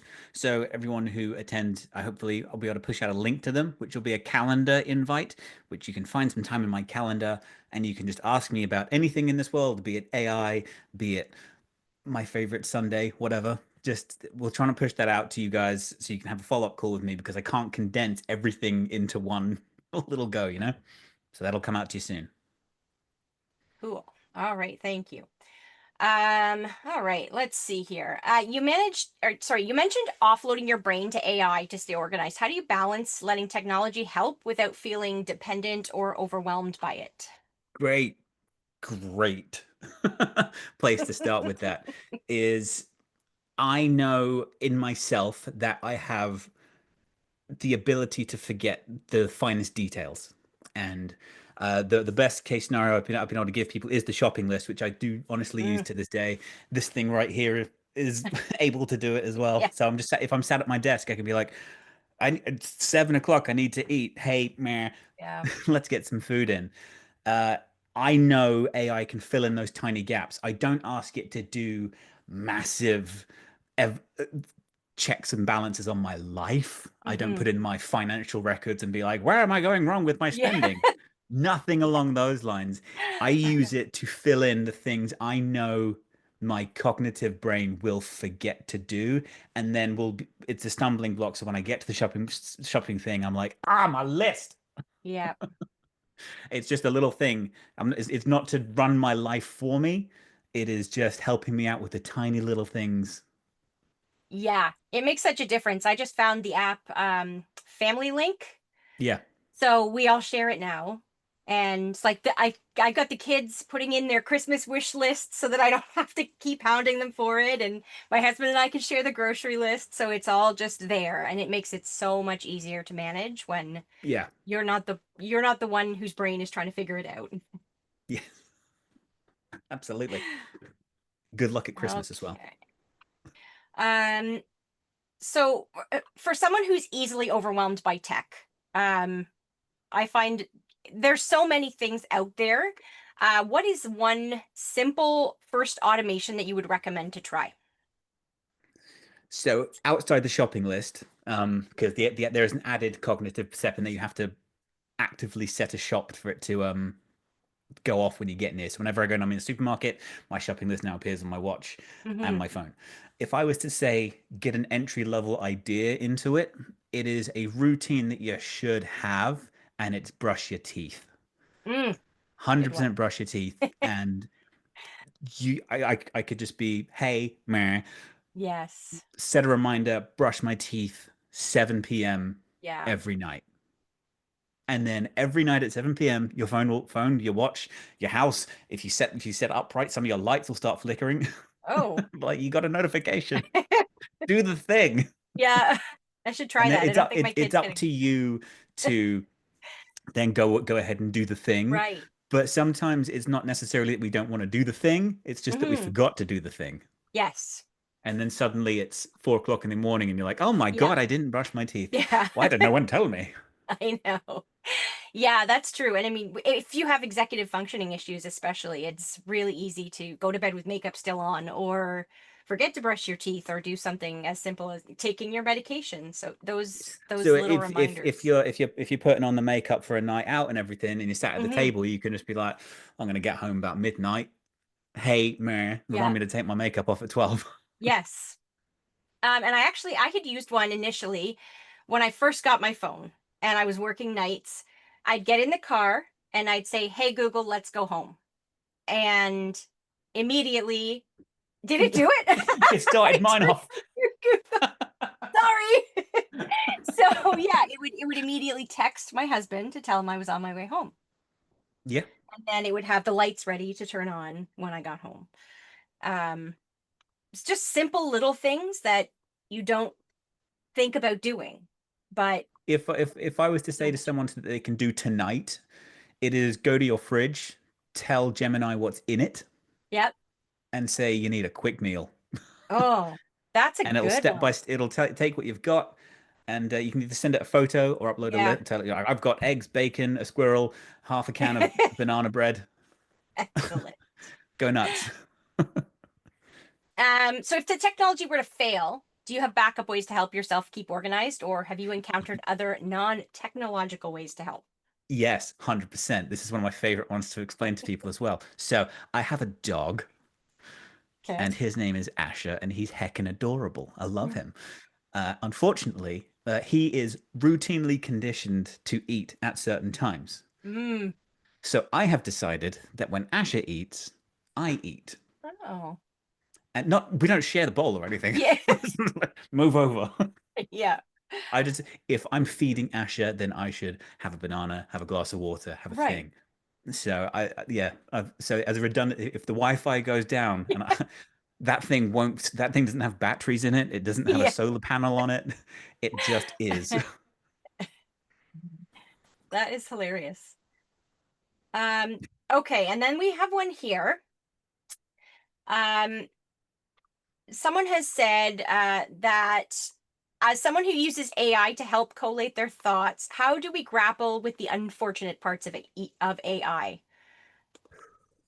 So by that, you're probably going to be going on the energy consumption, the water, the processing power required to run it and Yes. stuff.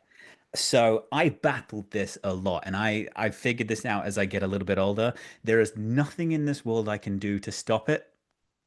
So so I may as well. So when you think about like water consumption, something as simple as water, Nestle want to own all the water. They want to own the patent for purifying water. Right. So like, do I stop drinking water because Nestle's a monster? Am I going to stop drinking Coca-Cola because all these things and stuff? Yeah. Then you've got the extra steps that get involved in it as well. And it's like if you trace back anything you use in this world that is good, there is bad that's gone into making it. Yeah. So the cobalt that goes into the batteries in our devices, it's monstrous and horrible how it's made. That's not, unfortunately, it's not my fight. And I say that with a massive genetic component for social justice as a comorbid with my ADHD. I would love everything to be perfect. The only things I can do are offset. I do all my recycling. I've got solar panels on the roof. But again, making the solar panels isn't exactly the most organic thing in the entire world. I grow some food, but we all do things that contribute to these terrible things. And if there is a better solution to running AI, I would go for that. Do the thing. Do that. Yeah. And when it happens, I'll be really, really happy. But right now, if I don't, if I don't do a thing because something bad's gone into making it, then I can't wear this shirt. Yeah. I can't power those lights. Yeah. I can't be here with you guys. Yeah. Yeah. And I mean, one thing that we always talk about with the kids is if you see something wrong, you can't go against it, but you can change it by using your voice.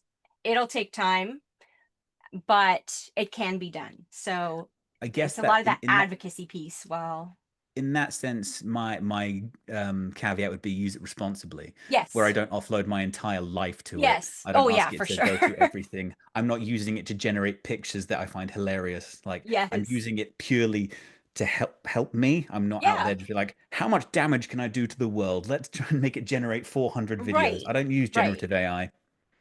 No, and I mean it's like driving a car. Our cars contribute to, environmental, but we need the cars. So if we have those tools that we can use, then we can invent the cars that don't cause that. But in And the when we get to meantime, that we have point, to use a car.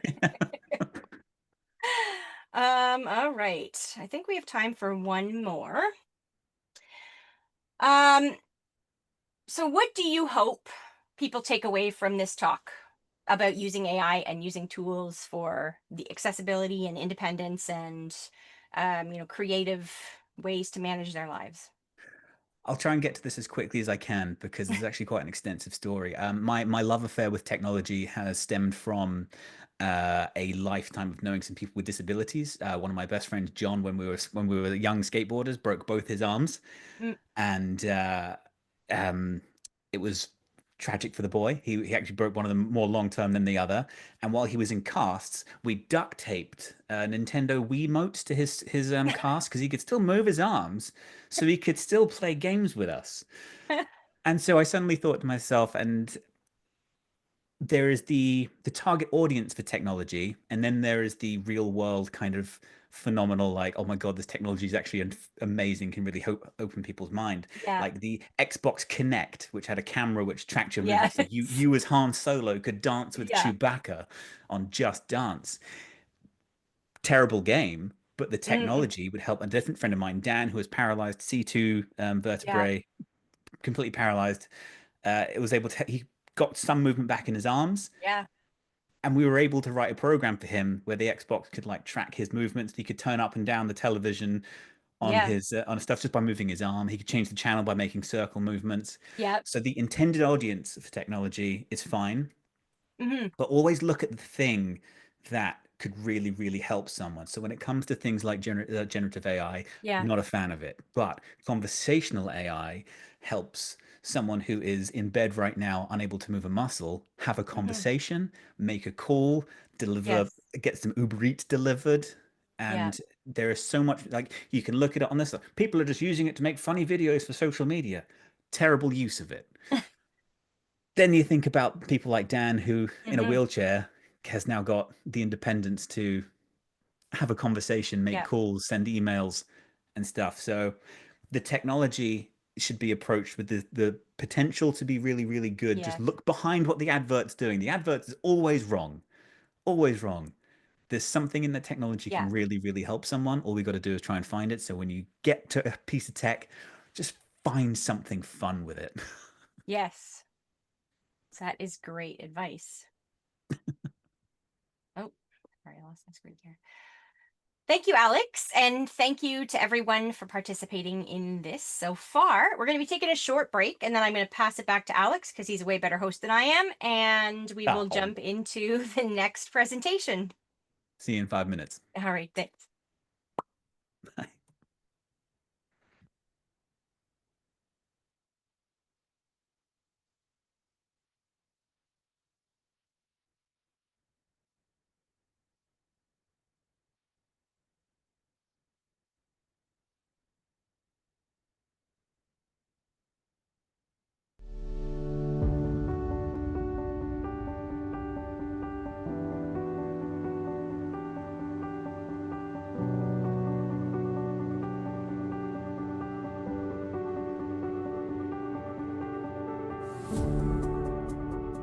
As a parent to neurodivergent kids, teaching finance can be difficult, but Mido makes it super easy. And as a bonus, the kids are always helping around the house. With Mido, we set up tasks, the kids complete them, and then they earn their own money. The task lists are kind of like a personalized chore chart that you get to customize. Parents set up their kids' weekly allowance in just a few taps. And as an ADHDer myself, setting up autopay has ensured I don't forget about payday. Although I don't think kids would allow me to forget. The kids were able to design their own smart cash card, so there's no debating whose card is whose. I love that Mido helps us manage chores during this busy back to school season. It's also really nice that the kids are buying their own stuff now. Subscribe to Mido with no monthly fee today and help your kids build the skills they need to take charge of their financial journey.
As a parent to neurodivergent kids, teaching finance can be difficult, but Mido makes it super easy. And as a bonus, the kids are always helping around the house. With Mido, we set up tasks, the kids complete them, and then they earn their own money. The task lists are kind of like a personalized chore chart that you get to customize. Parents set up their kids' weekly allowance in just a few taps. And as an ADHDer myself, setting up autopay has ensured I don't forget about payday. Although I don't think kids would allow me to forget. The kids were able to design their own smart cash card, so there's no debating whose card is whose. I love that Mido helps us manage chores during this busy back to school season. It's also really nice that the kids are buying their own stuff now. Subscribe to Mido with no monthly fee today and help your kids build the skills they need to take charge of their financial journey.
Welcome back from the break, everyone. And I've decided that I need more people to speak to me in French. The only thing I know is to say, "Where is the swimming pool?" After that, my French has completely gone. Welcome back from the break, everyone. We are excited to get started with our next speaker, Andreas Souveliotis, who will be doing a live presentation. Before we get started, we will be playing a short introduction, which should play now, hopefully. Canada. Andreas Souveliotis, social entrepreneur and misfit mentor, presenting on entrepreneurship and the impacts of being on the spectrum. Andreas Souveliotis is the founder of Carrot Rewards, Canada's most popular wellness app and the world's first national health reward program. A decade earlier, he launched Green Rewards, the world's first mass eco-loyalty platform, later acquired and integrated into Air Miles. Globally recognized for his achievements and thought leadership in using behavioral science to inspire positive change, Andreas is a best-selling author, prolific speaker, and advocate for innovative solutions addressing public health, climate change, diversity, and citizenship. He serves on the board of the Institute of Canadian Citizenship, Windmill Microlending, and the Young Presidents Organization, while advising several academic institutions and NGOs. Andreas Souveliotis, entrepreneur social et misfit mentor. Présentation: l'entrepreneuriat et les impacts d'être sur le spectre. Andreas Souveliotis est le fondateur de Carrot Rewards, l'application de bien-être la plus populaire au Canada et le tout premier programme national de récompense pour la santé au monde. Une décennie plus tôt, il a créé Green Rewards, un programme de récompense écologique qui a ensuite été acheté et intégré à Air Miles. Reconnu à l'échelle internationale pour ses réalisations et son leadership éclairé dans l'utilisation des sciences comportementales pour inspirer un changement positif, Andreas est un auteur à succès, un conférencier prolifique et un défenseur de solutions novatrices en matière de santé publique, de changement climatique, de diversité et de citoyenneté. Il siège au conseil d'administration et l'Institut pour la citoyenneté canadienne de Windmill Microlending et de la Young Presidents Organization, tout en conseillant plusieurs établissements universitaires et organismes à but non lucratif.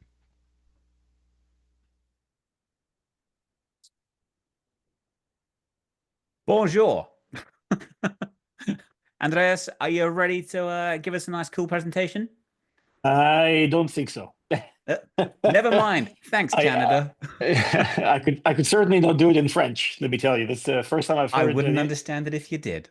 Andreas, take it away, my man. The floor is yours.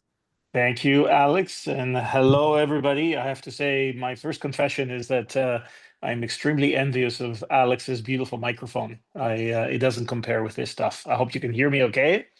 They keep talking about my presentation, but let me tell you something. This will not be a presentation. I don't believe in presentations. In fact, because I don't believe in monologues. I don't believe in just sitting here and looking at you and having you listen to me for too long. I believe in people asking questions, and I love dialogues. I love kind of getting into it and debating stuff. So I have agreed to do something. Oh, somebody even put a comment, said there's no PowerPoint to death. There's nothing. You'll have to look at my face for a couple of minutes and that's it. I really wanted to just quickly spark the discussion here by giving you a little bit of a background story on me and how my differences have shaped my life. And then I'll stop very quickly. And the rest you'll have to discover by asking questions. So I wanted to tell you that I grew up in one of the most homogeneous environments in the world. I grew up in Greece. Greece is, you may know, one of the whitest countries in the world. Everybody in Greece is Greek. They're white, they're Christian, they're supposedly heterosexual, and they all speak Greek. And I was the kid who was different because I was both on the spectrum and I was gay.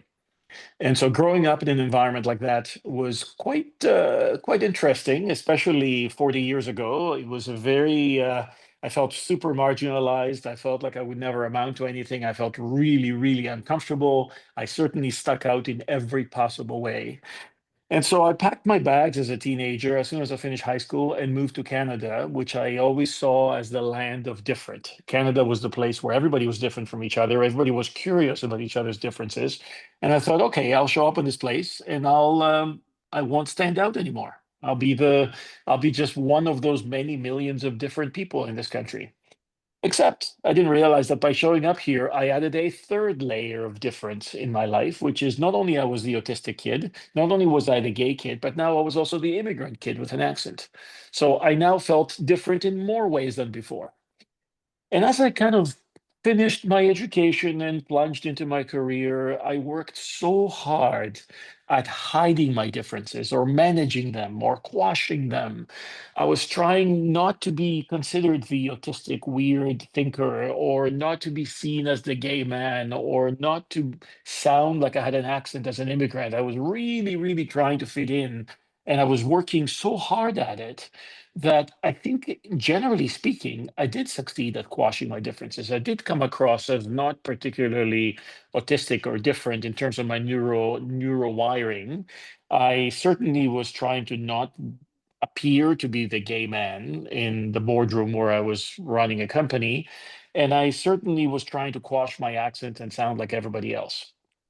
And my career may have been jagged and crazy, but it actually was a relative success. I did fairly well. By the time I was 40, I was a CEO of a marketing agency. By the time I was 50, I had both built and sold and cashed out on a startup of my own.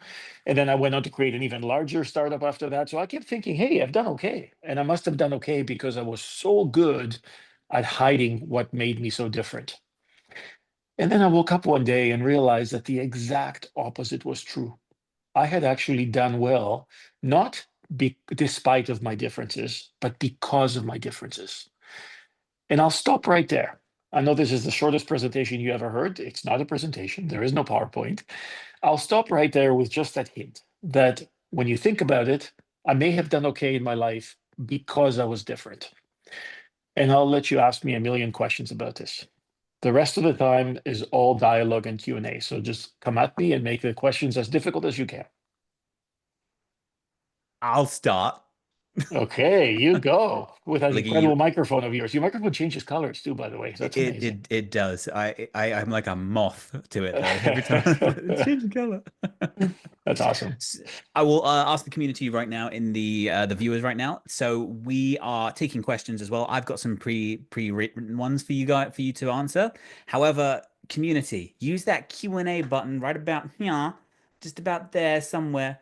Submit a question. They're going to add it as we go along. Until then, and Alex, am I allowed to ask questions too? No, I'm kidding. that is a question, and no. Okay, you go first, Alex. I got a lot of love for the entrepreneurial spirit as well. I myself have built some businesses. Mine were built purely out of necessity because I couldn't get a job. I couldn't hold the job down at all. I was a gas station attendant. That was my most successful tenureship in my CV before starting my own business. So I respect the hustle and all that shenanigans. But you mentioned building and selling your first startup before 50 and then going on to create an even larger venture. Could you tell us more about those businesses and what inspired you to start them? So you actually told us more about those businesses because they were in the introduction. But let me rehash that from my own perspective, using my own words. The first one came straight out of my autistic mind. I grew up so obsessed with numbers. Very often neurodiverse people have a thing for music and numbers. I was an extreme example of that. I had the most ridiculous numbers hobbies, anything from statistics to car license plates to weather and climate.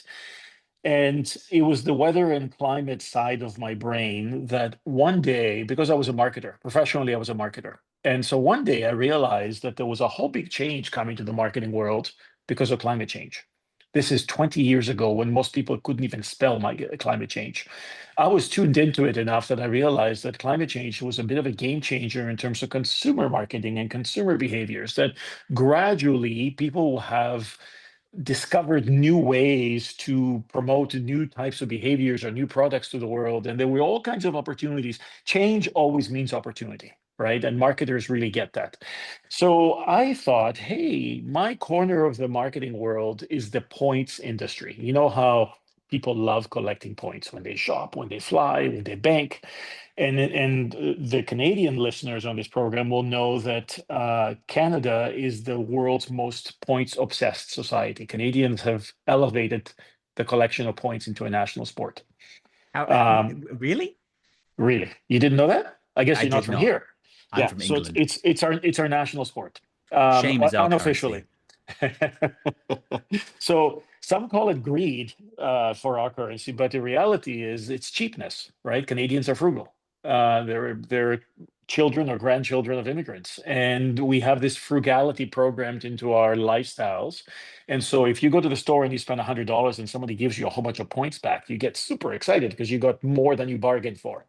And so it is a national obsession. It's a national sport. And I had always loved the beauty of the things you can do with points in as a marketer. If I'm running a large points program and I have a few million people following this points program and responding to my offers, I can take millions of people and steer them in this direction or in that direction, depending on what points I offer them. So I had this ridiculous idea, which at the time seemed totally ridiculous. We're talking almost 20 years ago, of creating the world's first eco points program, where you give Canadians points, loyalty points, for shopping or behaving more responsibly. Up until that point, we only gave people points for shopping or behaving in one particular consumeristic way that we wanted them to do. We wanted them to fly more on Air Canada, or we wanted them to use more of their Visa card or whatever. And that's how they would collect points. But what if you only gave them points for behaving more responsibly than the next guy? And so the idea was so disruptive, it was so unique. We looked around the world, nobody had done it. That the footprint of my business grew so ridiculously quickly, especially in terms of PR. The whole country was suddenly talking about green rewards, which was the name of my program, and especially the frequent flyer programs, which are worth billions of dollars, by the way. The frequent flyer programs were so freaked out by our arrival that they made every classic PR mistake they could make. They took all the wrong steps in terms of reacting or overreacting to our arrival and trying to badmouth us. And of course, the more a giant speaks about a midget, the more the midget actually gains more profile, right? Because now you've got this multi-billion-dollar program talking about my tiny company that employs 6 people, and suddenly everybody knows about my tiny company that employs 6 people. And so we gained so much traction and so much profile in the market that within 19 months of me founding that company, I had sold it. So that was kind of my lucky, happy exit that I talked about. So that was the Phenomenal. first one. Do I need to answer your second question, or the second part of your question? What was the second business? I think you did quite well on that first one, to be honest with you. Okay. But But I if you have a want me to go into follow-up. the second one, I'll do it later. Yeah. I'm gonna just press you a little, not press you a little bit, follow up a little bit on your Sure. story there. Greece to Canada isn't exactly the most famous leap that's ever happened in this world. What made you choose Canada? Well, like I said, Canada was even then known as the land of different, right? It's the most diverse society in the world. It's the most curious and accepting society in the world. But there was a little bit of a good luck element in there as well. My dad in Greece was working for Air Canada. So we had a bit of a natural bridge to this country. We used to fly here quite often for free. We had no money, but we could afford to fly here. And so I had been exposed to Canada quite a bit as a kid, and it had felt like home. For a scared Greek child from the world's most homogeneous society, this very heterogeneous society over here felt cool, felt like, oh, everybody's different and everybody likes different. So I was super, super keen to just pack my bags and come here. With that sudden change in culture, that must have fed into a lot of learning very, very quickly. So I imagine your impulses were firing off in every single direction when it came to businesses. So when you suddenly land in this new place with new opportunity and stuff, like what is the most impulsive business idea that you may have tried?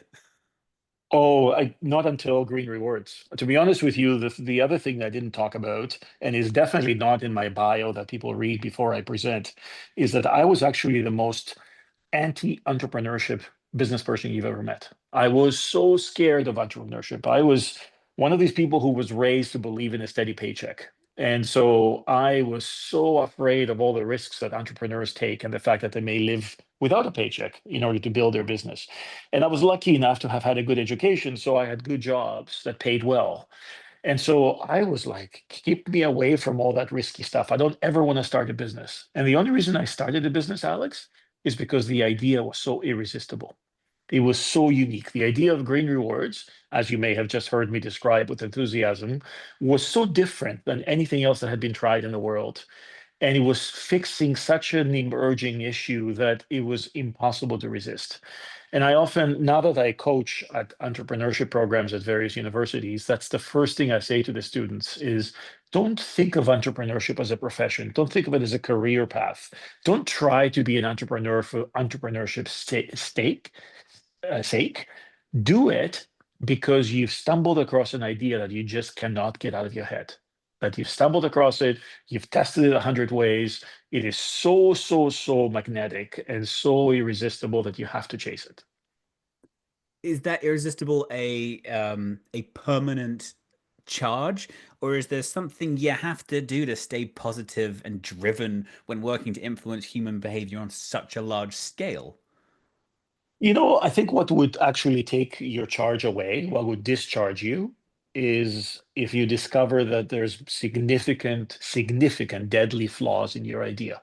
So if I had discovered that my Green Rewards idea was not economically viable or had already been tried or anything like that, like if you discover a deadly flaw, then all of a sudden your charge goes away. You just lose enthusiasm. And it's happened to me before. I've had ideas before, and then I've scratched the surface a bit and discovered that there's stuff that won't work about this. Then your enthusiasm goes away. But as long as you are on top of the wave, let me tell you, that wave just turbocharges you. You just keep going. When you're on top of that wave, though, what are you looking at? Or are you looking at the next cresting wave, or is there ever a moment where you're like, oh no, this is going to go horribly wrong? Oh yeah. Oh yeah. And I've had those, and on my second business went all the way to supernova status, and then it imploded. Absolutely. 80% of entrepreneurs fail. So you have to remember that too, right? So Yeah. if you fail, you're not an unusual case. You're a usual case. You belong in the vast majority. So be prepared for that. The other thing they teach kids is the notion of failing forward, right? Failing as early as they can in order to learn from their failure and go and try something even better the next time. Failing forward is something I've always advocated for people to do. Good So I for you. started businesses myself, had teams of 16, and helped them figure out their lives along the way. I'm like, just fail. It's the Right. best. Failure's the best. I love it. You learn something from it. But I want to talk to you about the misfit mentor stuff. Okay. So, misfit mentor is a fairly magnetic term. Is that something that came from a marketing mind, or someone who wanted to sort of find their people first? Possibly a combination of the two. So it comes from a very basic realization that it's taken a lifetime for me to figure out, which is that we're all misfits. It's not just neurodiverse people like on this group today.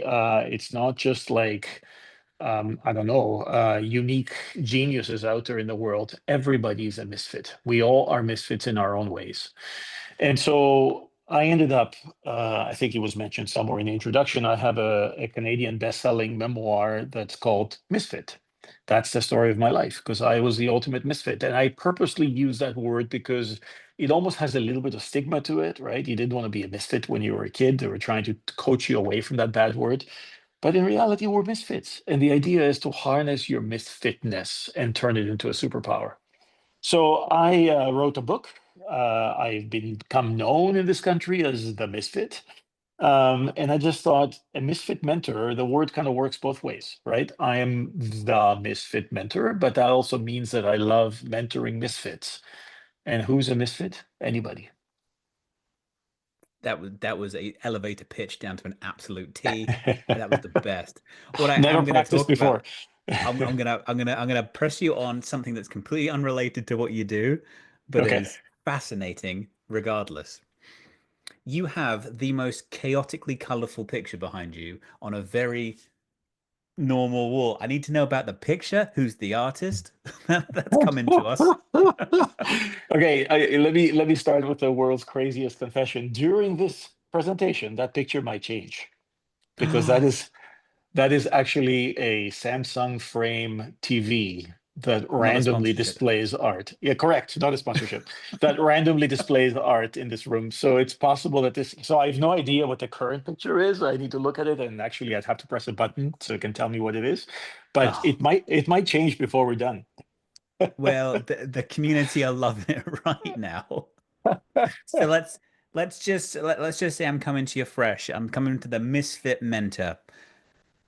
How do you how do you even start considering your own business? My own, or you mean your business? Or are you talking about? So I'm asking you the question, how do you even start considering your own business? I'm coming to you as one of your mentees. So you're saying, how would you, as the mentee, start considering your own business? Is that what you're saying? Yeah, let's go with that. Okay. So look, the people who I mentor are not necessarily business people. In some cases, they're, society leaders or politicians. It's not about how do you start considering your business. It's more about me asking a million questions about who you are. In fact, one of my most favorite questions of my mentees is that big question, who are you? And it's an unbelievably tough question for people to answer. I mean, they start with the easy stuff. If I asked you this, you're panicked, you would say, oh, I'm Alex. And I would be like, come on, that's not what I asked you, right? Who are you? And then they might give you a resume and say, oh, I went to school there and I'm doing this and whatever. And again, I'll say, come on, who are you? Right. So the whole idea of discovering what's in someone's head and someone's soul and someone's capabilities is to start with their own definition of themselves. Who are you?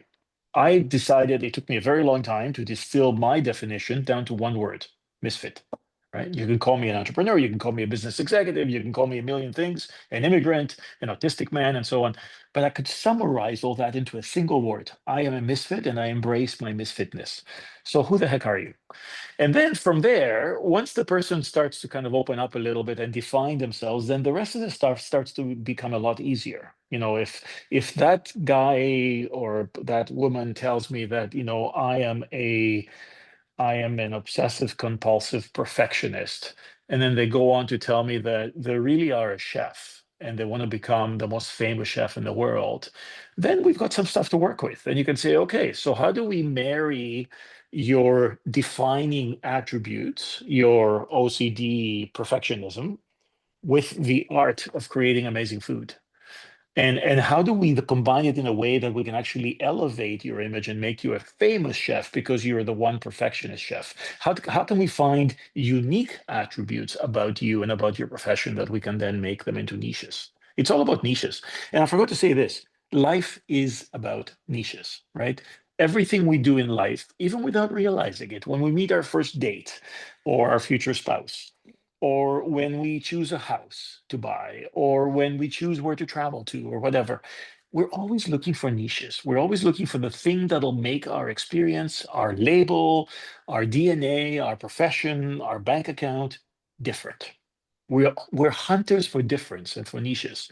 And so if we embrace that reality, we can start shaping mentorship and coaching and career from a perspective of developing our niches. Perfect. I'm going to ask you one question, which is the bottom of Everest. And the follow-up question is going to be the top of Everest. Okay. Or we can do this the other way around. Do you want to know about the top of Everest or which way, where do you want to start? I don't know, because I'm intrigued by this. I don't know what you're about to ask me. So you go. I'm going to start with the top of Everest. Now, Okay. I'm an entrepreneur myself. I've started businesses, had teams, led things, and faced immediate rebuttals because of my diagnosis. My way of working, my way of thinking, my view of the world is askew. It worked. I successfully navigated an entire marketing team through the pandemic without losing a single member of staff, in fact increasing their wages.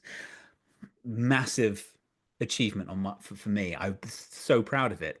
But it didn't seem to matter whatever I did. I always came across the top level old guard that just saw the world and refused to change their ideas. I always feel like I was bringing these radical ideas like, it's so much simpler to do HR. All we have to do is this. And they just couldn't be persuaded. They couldn't be budged from the old way of doing this. So, as an entrepreneur on the spectrum, what have been some of the downsides or challenges you've experienced and how have you dealt with them? First, let me tackle your frustration. You said, you're always running into objections, right? You're always running into people old-fashioned thinking that, that you couldn't get through. You know what got me through? Because everybody has dealt with the same stuff. Anybody who's tried to start businesses has dealt with more objections than acceptances. Otherwise, it would be easy. I had a very senior, almost like mentor when I was young, who used to say to me that it only takes one, whatever it is you're trying to succeed, right? It only takes one job when you're applying for jobs. It only takes one breakthrough with the right date if you're trying to date. Like you're not looking to constantly win, but you're looking to win once in every particular pursuit. And so when you think about it from that perspective, somehow the numbers game makes the whole thing easier because you're saying, okay, I'm going to succeed the first 455,000 times, and then once I'll win. And so you just accept failure all the time without getting demoralized. I just wanted to deal with, because you talked about it in such colorful terms about hitting walls all the time. We all do. And if you have the right psychology in you, and if you think it only takes one, then you'll just eventually get the one. Now, to answer your question about entrepreneurship and being on the spectrum, I would say the biggest handicap I had when people did not know that I was different, when people didn't know how I was different. So up until I went very public with my diagnosis because of my book and because the word autistic is on the cover of my book, so clearly there had to be a formal diagnosis and you had to express it publicly. Up until that point, I think a lot of people would be confused or uncomfortable or would reject my ideas more often because they thought this guy's weird. But once it was out, it was so much easier for my audiences, my business audiences, to understand me. I remember there were many situations where once I was really out as a leader on the spectrum, some of my staff would go to clients and they would say, well, you know how he was at this meeting we just finished. I hope you understand he's on the spectrum. And that's why he was so abrupt with you, or he was so blunt with you, or whatever. And it made an incredible difference. It was liberating for me, but it also helped the business because you ran into less unreasonable resistance. So my advice has always been, and actually this is a bit of a controversial point I bring when I give speeches, I actually believe in labels. I'm a real fan of labels. I find that labels are very liberating. And we're having a meeting here, all of us today, about labeling ourselves as something, not being in a closet about it. So I believe very strongly that labels make an incredible difference in making stuff easier to happen, making it easier for us to succeed. Heck yeah. That's the top of Everest right there. That is the get through it, everything, top of the mountain, see what you've done and everything. Got a question come in though that is actually talking about base camp of Everest right now. And it comes with it, so I'm gonna read out as we've got. Can we talk about the service type entrepreneurship, not only the big idea invention entrepreneurship? So we're not trying to invent Uber or Facebook or design something completely. Yep. My son, who is watching with me, hello, is amazing with computer repair, but is terrified of having his own business. So we've spoken about Everest. Let's go to base camp now and talk about just taking that first step. Yeah. Let me go back to my broken record message about the fact that entrepreneurship should not be seen as a profession. That young man and every other young person out there who thinks only about being an entrepreneur is only partway there. The real win is going to be when you have this absolutely irresistible, irrefutable, unbreakable idea. Until that idea infects your brain, don't think of entrepreneurship as another career path. Go figure out a career path, a real career path. Go become a lawyer or a plumber or a driver or whatever, doctor. Just pursue a conventional career and keep an open mind about the fact that within that realm, at any given point, you might just take an off ramp like I did. You might stumble across an idea that is so irresistible that then you have to start a business. Don't start a business for the sake of starting a business, because I think that is where most young people fail. It's become a bit trendy lately. I go to business schools and within business schools now, within business universities, they have entire streams of entrepreneurship programs teaching young students how to become entrepreneurs. And it's great. There's a whole bunch of good stuff in there, but it creates this little bit of an expectation that entrepreneurship is an entire career stream. That somehow, if you train well, then you're guaranteed to go and become an entrepreneur. And that's not how it works. You need to find that idea. And that idea will come out of your career expertise. I was a marketer. I was a points industry marketer. It just so happened that on the side, I was obsessed with climate change. I married the two, came up with the idea of green rewards. So for our computer tech watching right now, who's fabulous at computers, I have a rebuttal, not rebuttal, a reply to this as well. Like, what is a message you would like this viewer to take away from this today, other than just start? Computer tech is a fabulous profession. Good for you. Become really good at it, stay with it. And within it, one day, you might just come up with an idea that nobody else has. That's the moment when you should consider becoming an entrepreneur. Until then, do what you do so well. Fix Don't computers. force it. Don't force it. Absolutely. It's a great Fix profession. computers and keep doing it. You'll never starve. You might right? invent a new screwdriver along the way. Or a new way of servicing clients, or a new way of contacting clients, or a new way of shipping the repaired computer to the client. Who knows, right? There might be a million ways, Oh, and by the way, the way to invent is based on a problem. Don't ever try to invent for the sake of inventing. Fix a problem. spot something that's not being done perfectly. And that is the absolute core of invention. Fantastic. So we're getting pressed for time here now. So I kind of want to just ask the lovely standard question we kind of get during these things. Is like, Andreas, we've taken a brief snapshot of your life. You've opened up. We've actually learned quite a lot about you, even though you had a 6-minute presentation. All of the juicy stuff was obviously in the questions and stuff. For everyone sat home right now, these people could be wanting to become top of the mountain entrepreneurs. They could just want to start a business. They might just have no idea what we're talking about in this world. But the relatable thing we all have is that we're here in this moment. What is a message that you would like to put out to the world and these people right now to take them with you? Take you with them. Two very, very simple messages. The first one is we're all misfits. We're all misfits in our own ways. And even the most normal people that you're looking at out there is an absolute misfit in their own way.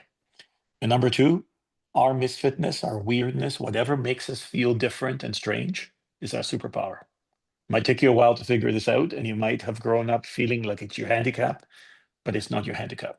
There are ways to turn it into your superpower for every one of us. I mean, that I'd say mic drop, but if you dropped mine, I'd make you pay for it. We don't want to be doing that. Thank you so much, Andreas, for that. And thank you to everyone else for those excellent questions that came in as well. Hope you picked something out of that. We're now going to move into our final segment of the day, which is Autism Canada's Ask Us Anything. After this break, thank you, Andreas. Thank you. Tally ho, pip pip.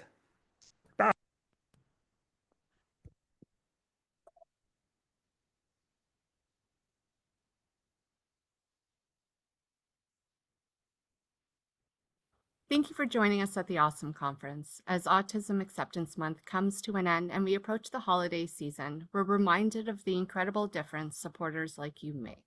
Your donations help Autism Canada provide vital resources, advocacy, and support for the autism community.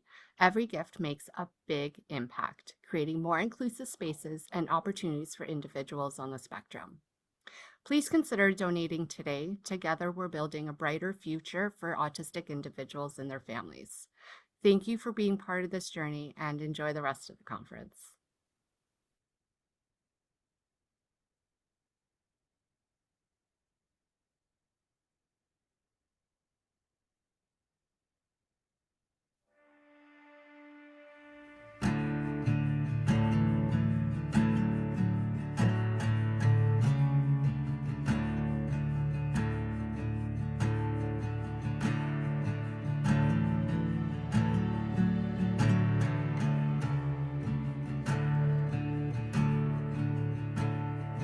Feels like I've known you for my whole life. Then I think back and I change my mind. 'Cause when I recall my memories, they're almost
how you look to me. Maybe in time.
Sorry, I got the Backstreet Boys in my head as well as that amazing Priyana song we just heard. Welcome back from that short break. Before we wrap up for the day, don't go anywhere just yet. Join us for a special Ask Us Anything session with the Autism Canada team, facilitated by their executive director, Jamie, and family support manager, Dominique. This is your chance to connect directly with Autism Canada and ask questions about their programs, upcoming initiatives, or how they can better support you and your community. I'll pass it off to Jamie and see you after this bit. Thank you, Alex. All right. Thank you again for attending, everybody. We hope that you had a great conference and that you learned some things and had a great time. I know we have a lot going on here at Autism Canada, so we wanted to give you the opportunity to ask us some questions and get some clarification on some of our programs, or just find out where you need to get some resources. So if you want to keep putting your questions in the Q&A, Dominique and I are here to answer them. Let's see. All right. So we're just going to let's talk about the National Support Line, Dominique.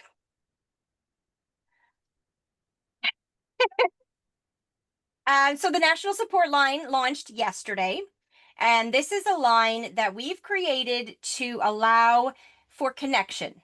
We've allowed for any autistic individual to call and have a conversation with someone who's also autistic. So it's that opportunity to make connection with someone who understands what you're going through, not necessarily using words, because we understand phrases, or we understand different things that work between us. We don't need those words or descriptors to go through. So that is now live, and it is a fantastic service, and it is sponsored by CN. So if there's any questions about that, you can go ahead and ask those. But yeah, it's not a crisis line. It's a line to talk. You're on mute, Nick. Sorry about that. I think what's important to bring up about this national support line is that this is something that's been in the making since 2019. I've been with this organization. I've worked through the pandemic at Autism Canada, and it was a very difficult time for the neurodivergent community, especially, with all of these changes that we had to endure as a country, with closures and work schedules being shifted, and just that a lot of people ended up working remotely. And then we've noticed that there was an increase in the need for support for those who were struggling with these changes in routine and everything else. And I believe there was a month in 2020, I want to say it was June or July, where we ended up with an inbound of over 700 calls, which was a record of inbound. And since then is when we thought the National Support Line is something that is needed for the community, the autistic community. And thanks to CN, we're able to get it going. So there's a need, and Alejandra, who is our national support line navigator, is ready to start, to address any of the bookings and to make some contacts and to help neurodivergent and autistic individuals navigate through some challenging moments. Mm-hmm. It's really, really great, and we're really, really proud of it. So if that's something you need, give us a call. So we have a couple of questions here in the chat. What happens if you're not autistic, but you have other disabilities and someone needs support? How does this help? This line is designed for autistic people because there are other services and support services that exist, but they're not designed to have that unique communication that autistic people can have together. We still have the links for the CAMH, Canadian Association of Mental Health. They have a support line, as does Kids Help Phone. And there are a few others that we have links to. But this one is designed specifically for autistics. There are likely support lines of some variety through other disability organizations, but we do not have the links to those. Yeah. And then just as a reminder for those, professionals or caregivers or just simply members from the community who are seeking, resources or, they want to support someone within their community and need to know how to find resources, our family support team is always available to help with those as well. And that people can communicate with us through our contact form on our website. And then someone from our team, our family support team, would be more than happy to help with finding supports and resources for these individuals. All right. What other programs should we talk about? There's so many. Let's see. How about the Community Assistance Program? Okay, so let's talk about CAP.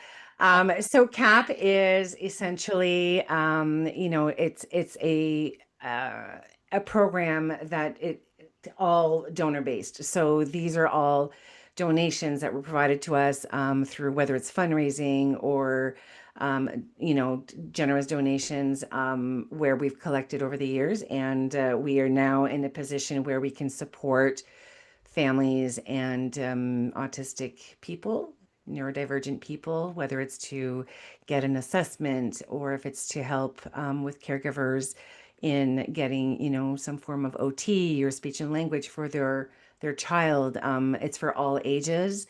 And it's simply a subsidy to kind of help, especially with wait times, to get any form of service anymore. These subsidies, the CAP program is basically there to help neurodivergent people and autistic people get the services that they need while they wait for, whether it's funding, the disability tax credit, or just services alone, especially from remote locations. So we're very, very proud of this program, and it's going very well. And service providers can apply on behalf of their clients or patients. So all the information is on our website, and you can visit our website to share with your practitioner or service provider on how to become part of our roster and how to apply on your behalf. All right. Okay, so there's a few requests for links on here. I'm going to let the team handle that. We are also doing a lot in the advocacy field at the moment. So we are on a lot of committees for barrier-free consultations. We are on a lot of committees with the government for the advocacy on the disability roadmap and the National Autism Strategy. So I will be sitting on as a chair of one of the committees for the National Autism Committee, our National Autism Strategy. So that will be coming up, and we'll have a lot of opportunity to bring the input of the community to the development of this strategy, which is incredible. This is something that we've needed for a really long time. So we're getting right in there at the ground level, and we are trying to ensure that everyone's voice is heard on that. Absolutely. What else? Transportation adulthood program. I'm not sure about that. I'm not familiar. No, I'm not familiar with that one. Let's see. Well, there's also our Caregiver Connect. So currently we are offering peer support. It's kind of like the program is launching hopefully in the new year, early in the new year, which is essentially a hotline, if you will, for caregivers to reach out to experienced people with lived experience as a caregiver. And they can reach out to our volunteers to just, whether it's let off steam or, talk to someone who's gone through it, get some, some support through lived experienced volunteers. And we are currently, and it's posted on our website as well, that we currently have small panel groups twice a week. One is during the day and one is in the evening. The schedules vary, but essentially it's for small groups to just, it's a peer support group, kind of like an introduction to the program where you get to meet some of our volunteers and get to talk about, what caregivers feel they need support with and just someone to listen. Sure. We have lots of really good questions here. I'm gonna try and tackle them all, but I've got one here. Just I believe it's in relation to the national support line. Asking about texting. Yes. So this line is accessible in any format that someone is comfortable with. You can do a video call, phone call, or text, or messaging service. So any way that you're most comfortable using the service is available. All right. Yes, so we'll talk about the literacy program in 1 second. The resources to help support adult child on the spectrum. So you can call, again, you can use the contact us form and it will go directly to the family support department. They have resources by province. Some of them are broken down by region. So they can give you anything you need in relation to age groups, anything essentially. We've got 50 years worth of resources compiled, so we should be able to help you there. So again, we have another one, educator wondering what training or resources are available to help with students. You can again use the contact us line. We have stuff for educators. We have stuff broken down, by resources. We have something for everyone on there. All right. So there's a lot of questions that can be answered here by the literacy program, but actually this one I really want to get to first. So could you recommend ways to get a school to help your child? That is that's a really, really tough one. We can help with that. If you want to give the family support line a call, we've got Dominique is the IEP professional. So she knows everything there is to know about IEPs and things like that. So there's a lot that we can do for you on that side. The literacy program is it's essentially an education program. Literacy is a little bit misleading, but it's an education program that's designed to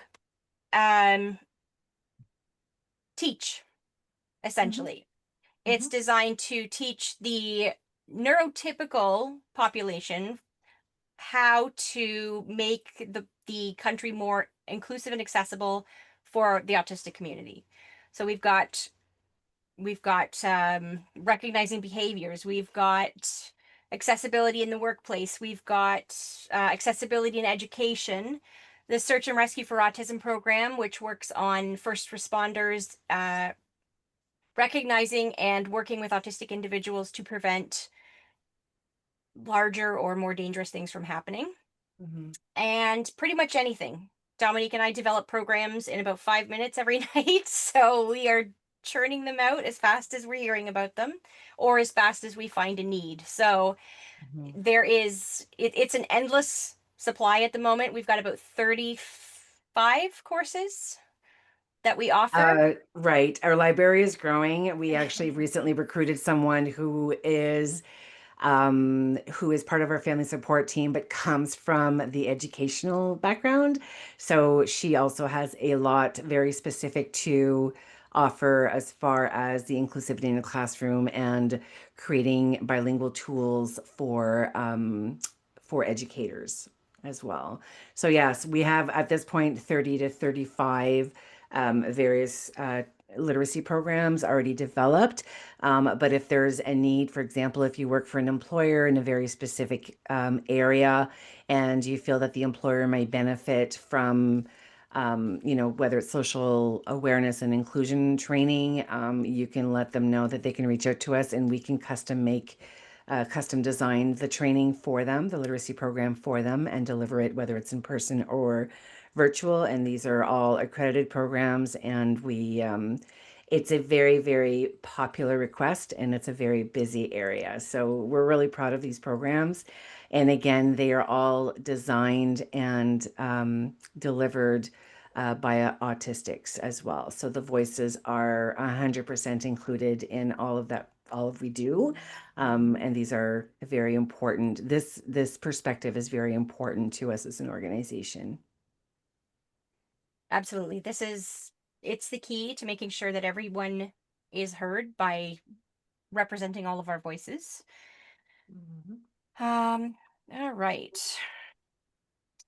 There's lots of questions here, so I'm just trying to go through. Does Autism Canada have supports to help families of autistic children access government services? Sometimes paperwork applications are difficult for families to navigate. Yes.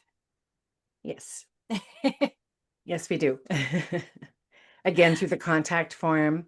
It's a very generic contact form, but it does offer a little bit of, you do need to put a little bit of detail, and then someone from the team or myself will get back to you, and we can support with whether it's disability tax credit, ODSP for Ontario, any type of financial funding or documents that you need to complete, we can support you with that.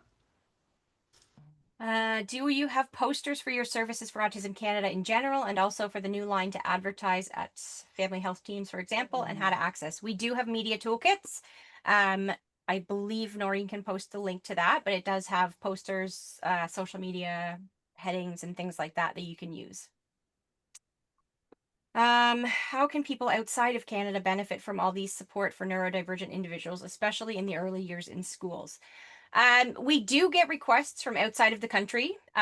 We do not deny anyone contacting us through family support. We do try and offer some advice, especially to the organizations working outside of other countries. So we've done, we've worked with one of the Scottish programs, Africa. We're all over the place right now. So, but we do have a lot of virtual resources yes, and programs that are listed, and they're divided by age categories as well. So if it's a caregiver seeking, how to support my child while we wait for services or find services, there is a lot that's available online, and there's a lot that we have created as an organization that we can share with international clients.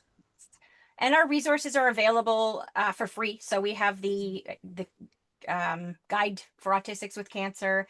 We have got the Words Matter guide. All of those things are free on the website, and anyone can download them from anywhere. So if they can help, feel free. And again, we're developing guides. We have a list of guides that we would love to be able to produce really quickly, and they will be coming. We have our speaker series that are open to anyone. So these will be sort of like mini conferences that we're going to try and do on a more regular basis. I believe we have one coming up in November. So keep your eye out for those, but they will cover a number of different topics. If there's something in particular you'd like to hear about, you can send the contact form and let them know that you are interested in a conversation about diet or food, like the food intake issues, or someone mentioned menopause in autistics and things like that. So any topics you would like to hear, let us know, and we'll add them to our list and get some speakers in to talk about those. Does Autism Canada have any services to support autistic people with complex illness, chronic conditions? It's so hard to manage appointments, etc., without help. So we do recognize that there are a lot of co-occurring conditions with autism, and in some ways we are able to help with that. we're obviously not experts in every co-occurring condition or every combination of conditions or disabilities that go with autism. So there is a limit to what we can do, but we do have resources. We do have some different experiences and things like that. So we have a little bit that we can play with there, but it's not going to be specifically geared to, that precise combination of co-occurring conditions.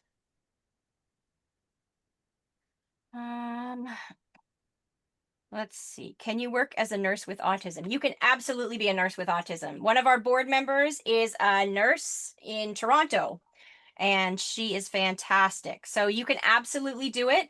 Sometimes it's a matter of finding the right school that works with your accommodation needs or that suits you in your environment, but you can absolutely do whatever you would like to do.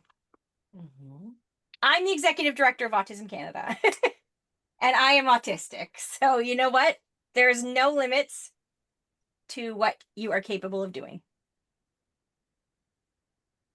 Let's see. Do we have any more?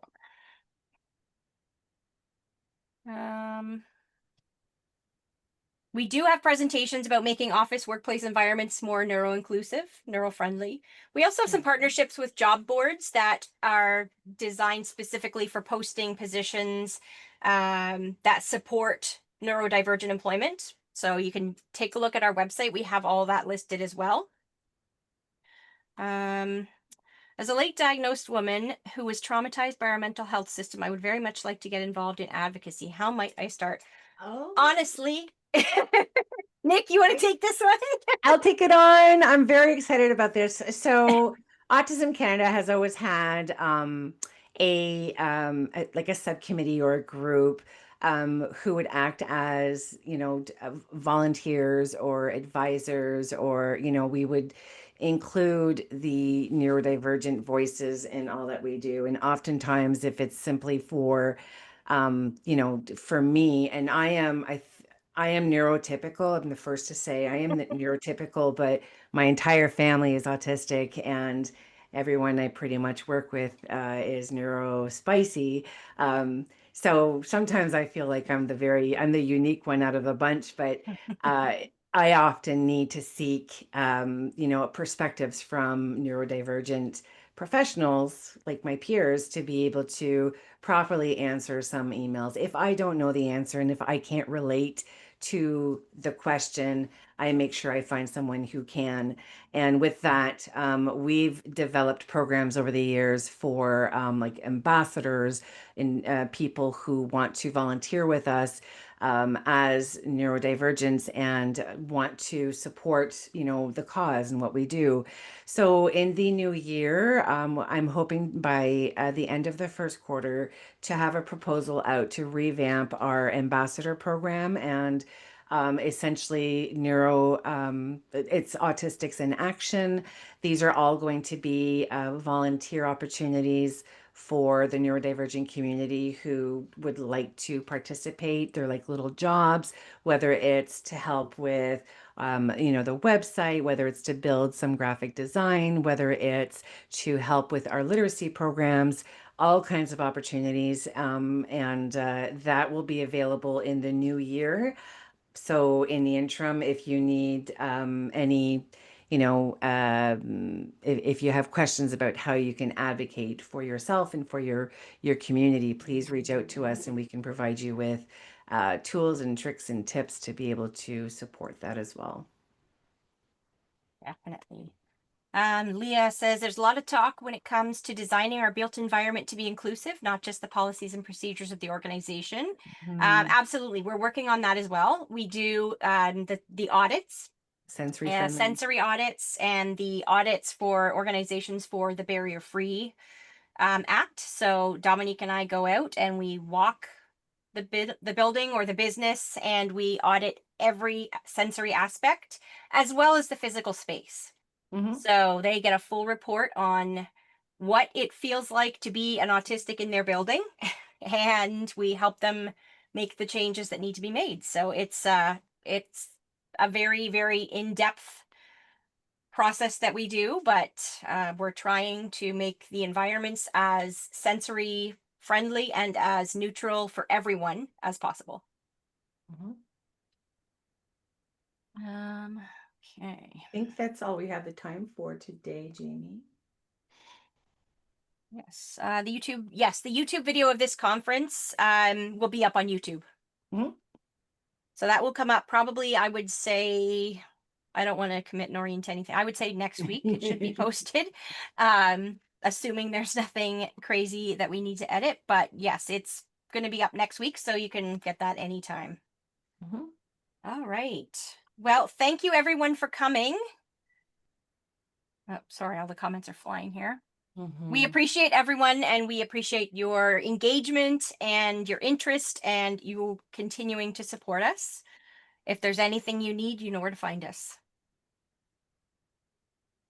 All right. Have a great night. Oh.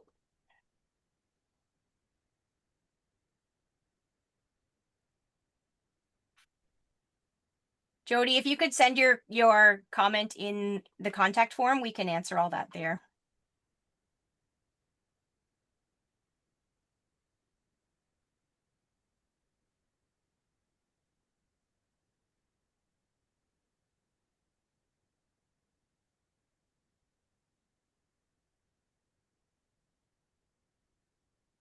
Oh, yeah.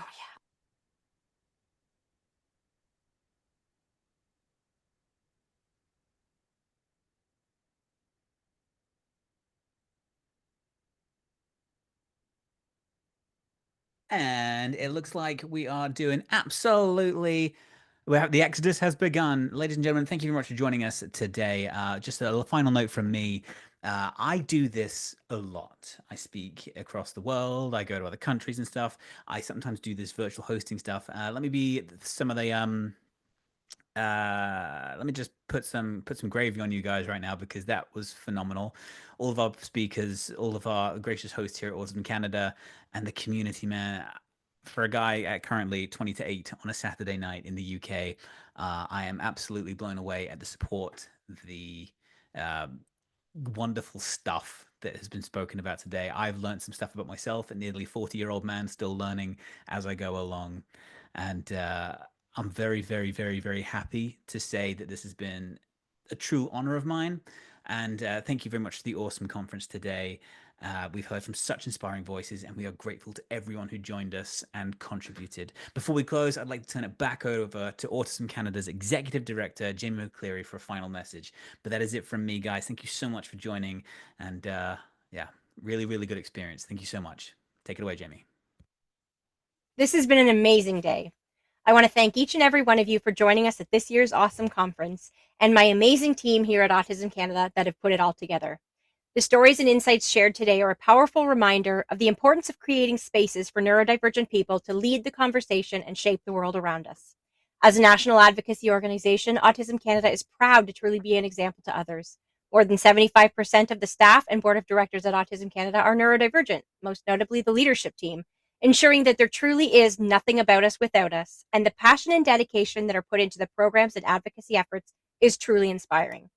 If today has moved or inspired you, I encourage you to support our continued efforts. Your donations help us fund programs like the Awesome Conference, guides like navigating a cancer diagnosis, and more. Please consider making a donation at www.autismcanada.org/donate. Every contribution makes a difference and helps us continue our mission to advocate alongside and support neurodivergent and autistic people, their families, and caregivers living in Canada. Thank you again for being a part of this special day. Let's carry the lessons we've learned today forward, continuing to support, advocate, and celebrate the diversity of neurodivergent people. Have a fantastic rest of your day.